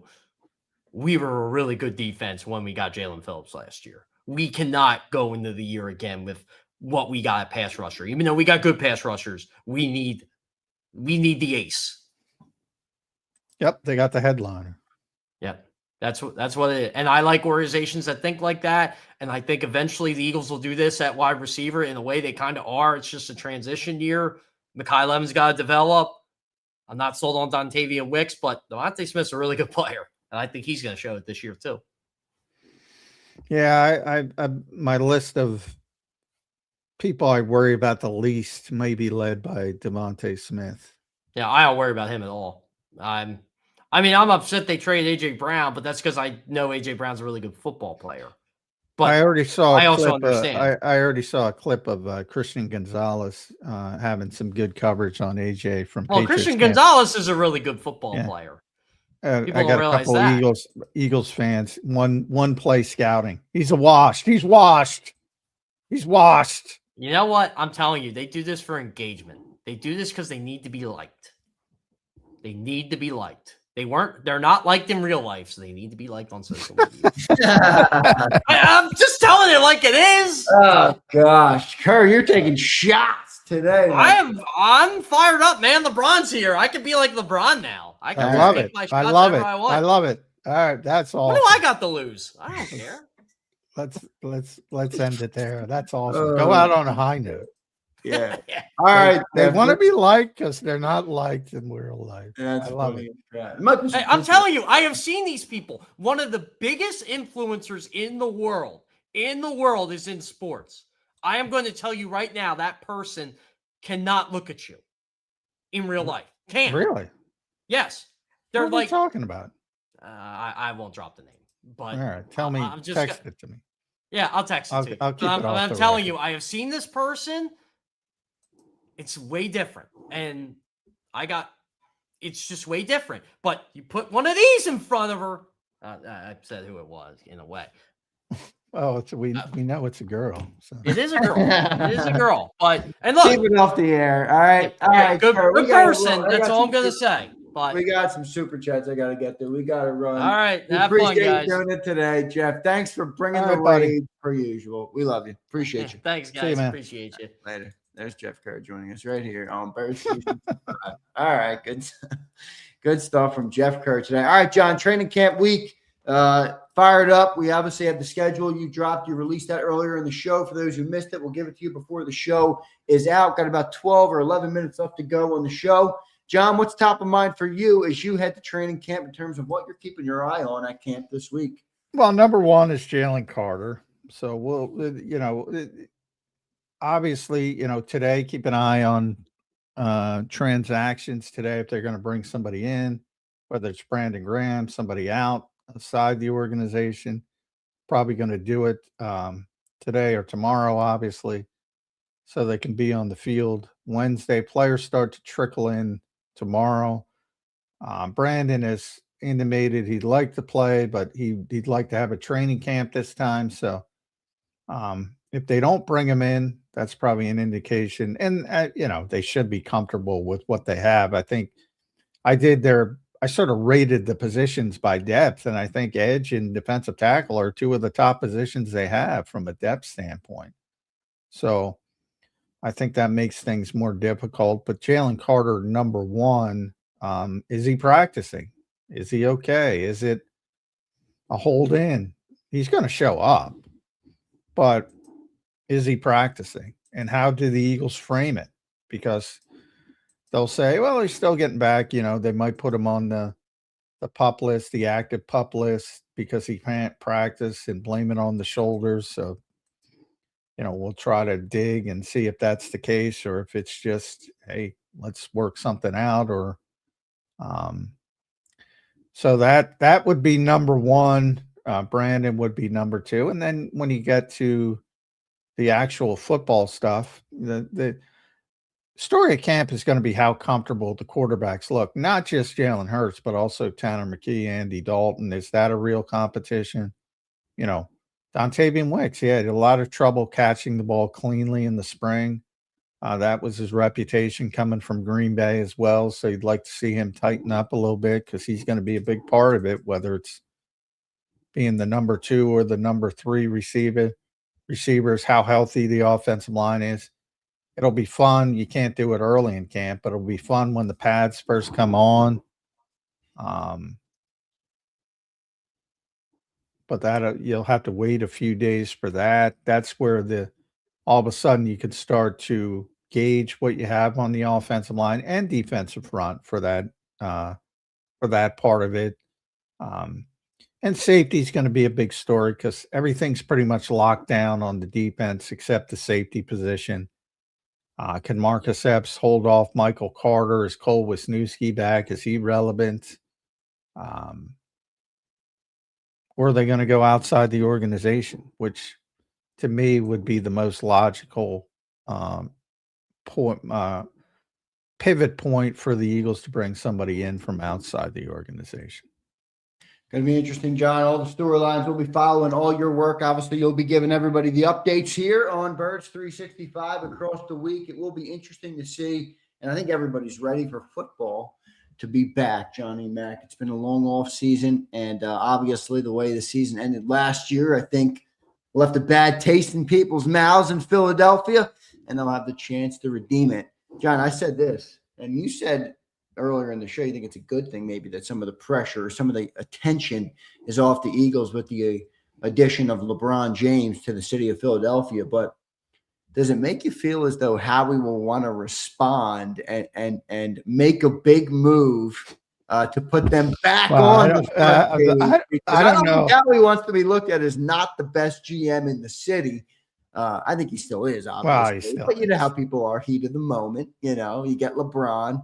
You think Howie will make a move to respond and put the Eagles back up top on the front page? There's no move you could make that would shake anything at this stage of the game. You could do something earlier in the process, but there's nothing out there that could even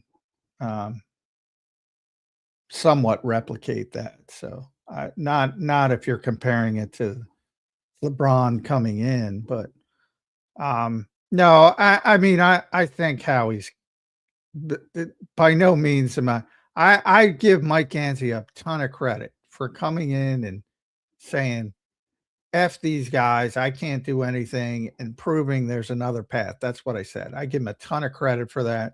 And early indications are he's going to be a big success. But Howie Roseman is proven he is the best GM in town.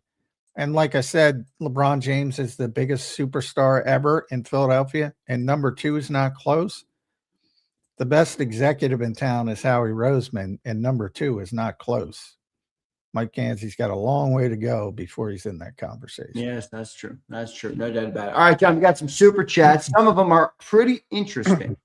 All right, and they appear to be LeBron haters. Oh, come on. These here's Pumper. Embarrassing. Of course it's Pumper. Of course. Really? I wouldn't think Pumper I like the GPT name. That was better. He says, Pumper O'Brien says this. I can't believe all y'all fell for the trick bag. LeBron is a good-for-nothing trickster. No chance B Pump is tap dancing for the 42-year-old. Get real. Wow. I'm actually surprised B Pumper's a LeBron hater. He tends to lean on, great players or great players. You're a goofball if you can't recognize the greatness of that player. I mean, what do you do? What kind of handstands do you have to do that? You can talk about not liking a guy personally, is your argument he's not a great player? Is that the argument we're going down? I don't know. Maybe the argument's a 42-year-old. 42-year-old. Well, he was pretty good at 41. I agree. But maybe Pumper's, I don't know. I'm trying to rationalize Pumper's point here. Here's Flexing and Stepping. He says, I don't care. I'm hating all season. IDGAF, F the Sixers and Lee Bum. Wow. Yeah, I don't know. I don't know. What do you do with these people other than recommend?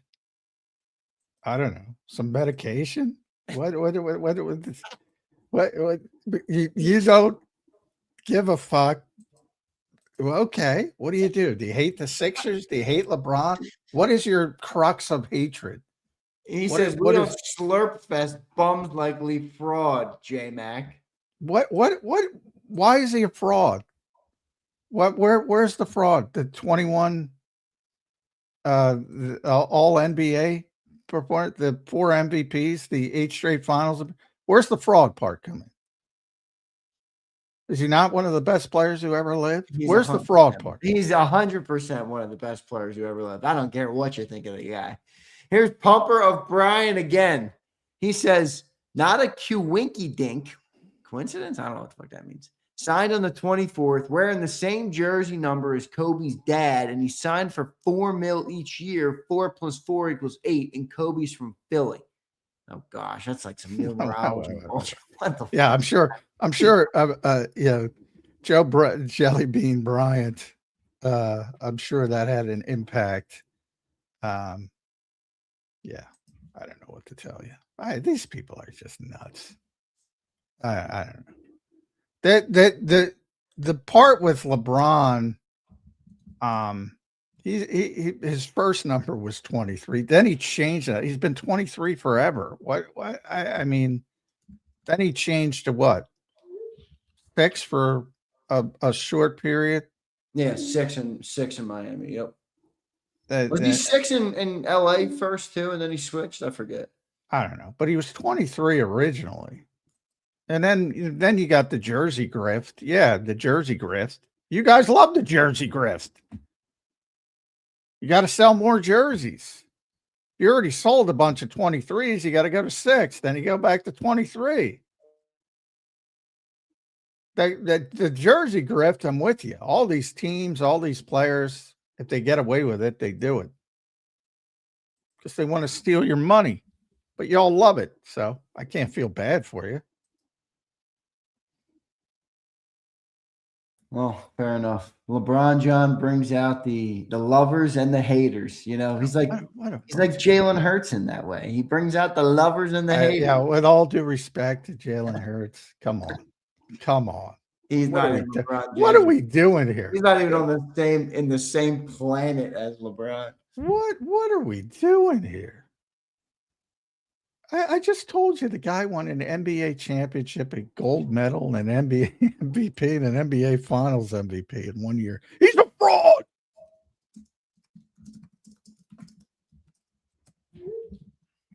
Well, like, I get it. You didn't like the Heat or the Cavaliers. You don't like them personally. What it is jealousy.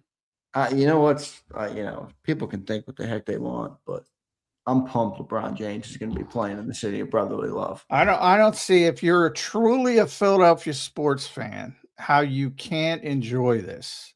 But, people, even that, you would think the loyalty of this fan base, which everybody plays up, they'd still rather be right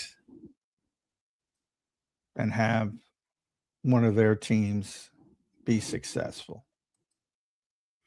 It's kind of a sad existence. Yeah, we'll see what happens, Johnny Mac, with it. John, I don't know what the heck this is. People are in the chat are saying pray for Eric Bieniemy, and I see this just popped up. Wife of Chiefs Eric Bieniemy shot at the couple's home. Oh, man. At the couple's home? Yeah, at their house in Virginia. I don't know the whole story, obviously. I don't like the sound of that. Me neither, my friend. Yeah, that just popped like 15 minutes ago. Yeah. Sunday night. I mean, Eric was with the Chiefs earlier Sunday in Missouri. The first, you think some horrible things at home, but. Well, I mean, does it say anywhere where Eric was? I mean, Yeah, he was with the Chiefs earlier. There? He was with the Chiefs earlier Sunday in St. Joseph, Missouri at the campus. So, he's not. Okay, yeah. So this happened when she was home alone without him. Oh, wow. Yes. Good night. That's terrible. That's terrible. There's going to be more coming out on that story. That is weird. I don't know if was it like a home invasion of some sorts. And it could be. We just had that with Saquon Barkley. I mean, it is. It's scary out there, and people with beans with nice houses. Yeah. We talked about the whole. I mean, the FBI has been investigating. There's a whole network of who've sort of been stealing from sports stars' houses when they're on the road. Now, I don't know how high profile Eric is at this stage, but that's sad. That's sad news. Yeah, we'll see what happens there. Hopefully she is all right. We'll pray for Eric Bianculli and his family. All right, Johnny Mac, your final thoughts here on a Monday edition. It's training camp week. We got a chance to talk a little LeBron to Philadelphia today. They report tomorrow, and then you'll be down there first thing Wednesday morning when all the action will kick off. Your final thoughts today on the Monday edition of Birds 360. Yeah, it's here. We made it through. We made it through. Tomorrow's officially the start of training camp. When the players report, we have made it. And we got LeBron James along the way. Enjoy it. My God. Enjoy it. Yeah. I'm ready to enjoy it. John, we'll see what happens. Thanks for doing it today, my friend. We will talk to you tomorrow on Birds 365. Will be normal time again tomorrow. All right. Thanks, everybody. All right, later, John. There's Johnny Mac, John McMullen joining us right here on Birds 365. Great show today. A lot of conversation about LeBron James. How does LeBron James sign in Philadelphia? And you don't have a lot of conversation. I see a lot of people in the chat going back and forth on LeBron. But one thing is true. I mean, LeBron is a plus for the Philadelphia 76ers. Anybody who's trying to tell you otherwise is not a Sixer fan, okay? This is the best chance the Sixers have ever had to win a title, certainly in this era, maybe even in the 21st century. I think even more so than when Allen Iverson was able to lead the team to the finals. I mean, it's LeBron James, and he's come to the city of brotherly love. You've added Jalen Brown. You have emerging stars in Tyrese Maxey and VJ Edgecombe. Can Joel Embiid stay healthy and actually be a center? I don't know what the answer to that is, but this is going to be fun to watch. All right? This is going to be fun to watch.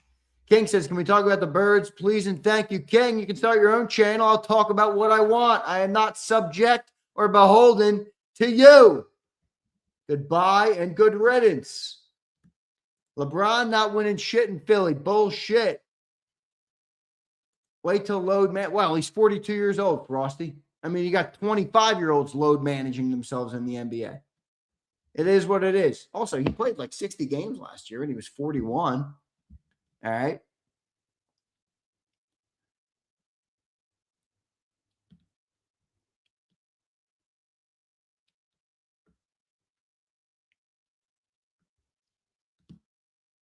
Maybe they can flop their way. Oh, Bruce. Oh, Bruce. What's the matter, Bruce? You crying this morning, Bruce? Brucey Bruce? You're like Brucey Bruce from The Longest Yard. Ryan says, I'm upset about it. I know. I see you changed to a Heat profile picture, you flip-flopper.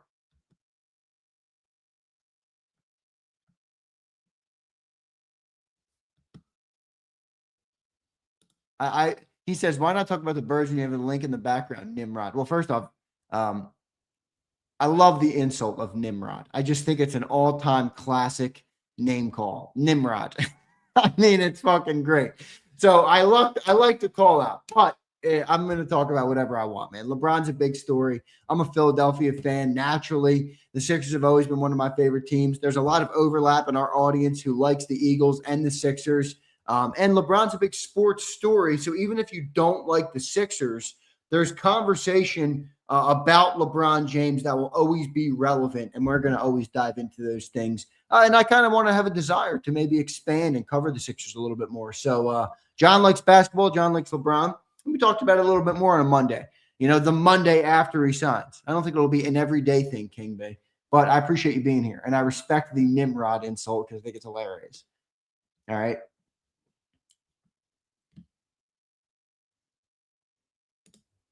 Bruce, your breath smells like 8 cans of shark shit. That's one of the best lines in that movie.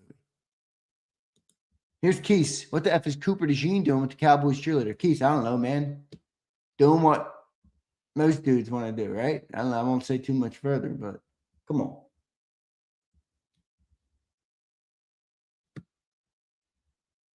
Zander going to cover the 6 now. I'm flexing. You know, man. Business is business.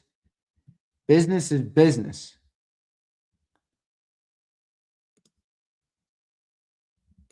Zander, I need you to cover the Sixers a lot, bro. Team Brian. I love it. I like it, BRC. I like it. I might have to do something, man, to cover them. All right.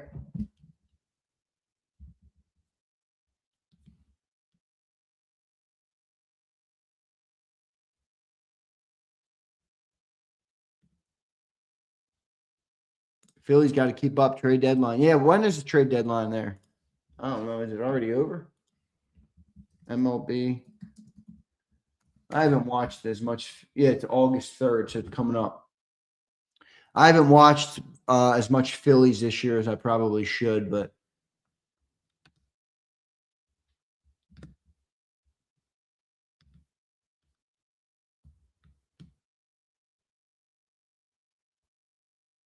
Phillies suck. Yankees packed them. Flexing. Always chirping, Flex. Always chirping. All right. Always freaking chirping. Yeah, even if you guys are a LeBron hater, come on, admit it. Admit it, you Nimrods. I'll use that today because somebody called me that. It's going to be freaking cool to see LeBron James trot out onto the court in a Sixers jersey. I never thought I would see that outside of AI. Come on, man. Admit it. I know all you haters will admit it. Flex, admit it. You're from Philly. Admit it. LeBron walking out in a Sixers jersey is going to be sick. Come on. Come on, Flex. Oh, Daz. Daz, you're crying because you don't like LeBron's politics. Who cares?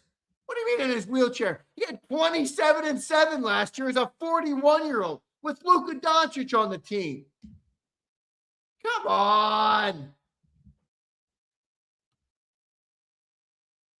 I'm standing on business. All right, Flex. All right, Flex. And he had 27-7 last year, Daz. What are you smoking? Peyote?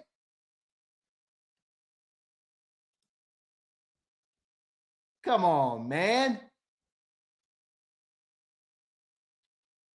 Philly is the leader. Let's go, Pin.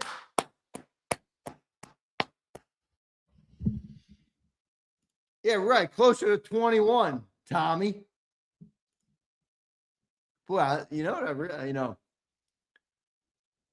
LeBron's got a lot of these people in a blender. He's got a lot of these people in a blender. That's pretty funny. Even Yepa. Yepa, are you kidding me? I would have guessed you to be a LeBron fan. He says LeBum the flopper. Oh, man. This guy has the most points in the history of basketball. Look at Jagerbomb in here like a cis pot. Just started listening. Dude acting like the Sixers getting prime LeBron. No, I didn't say that, you stiff. You stiff. Yeah, Giannis and Bam. I do like Giannis. Obviously, he's a great freaking player. Yep, I can't believe your ass, Yepa.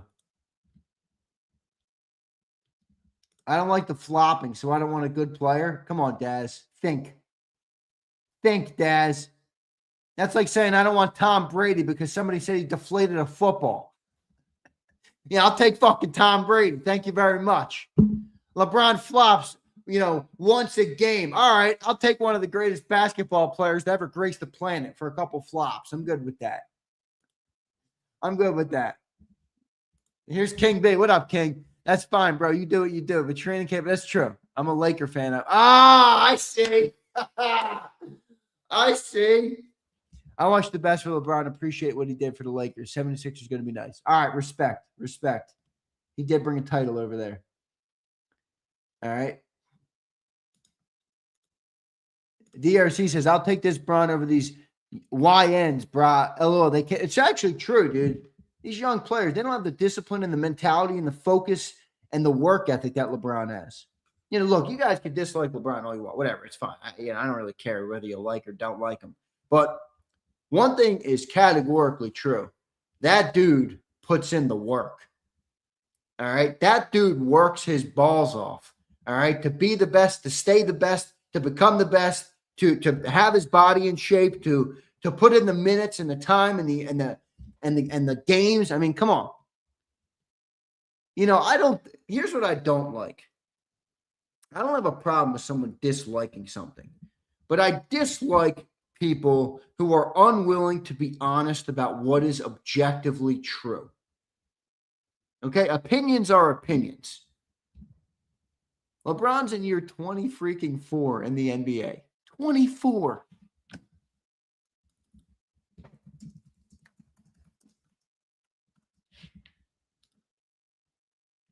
Michael Jordan played 15 years. LeBron's 24th season. That is absurd. And still playing at a high level. Flexen says, I respect the fact he's going to provide more opportunities for people. And that's a great point. Flex, I saw somewhere he's going to bring almost, what was it, $450 million of economic value? I think it was even more than that, maybe. I forget what it was. The LeBron James economic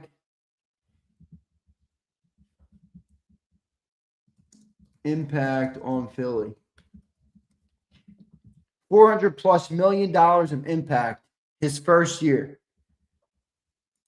I mean, that's unbelievable.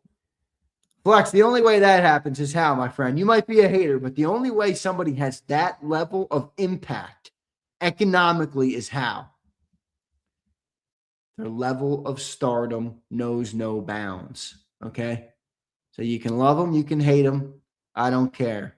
The objective reality is that dude is a freaking superstar. He could easily average 10 a game till he's 65.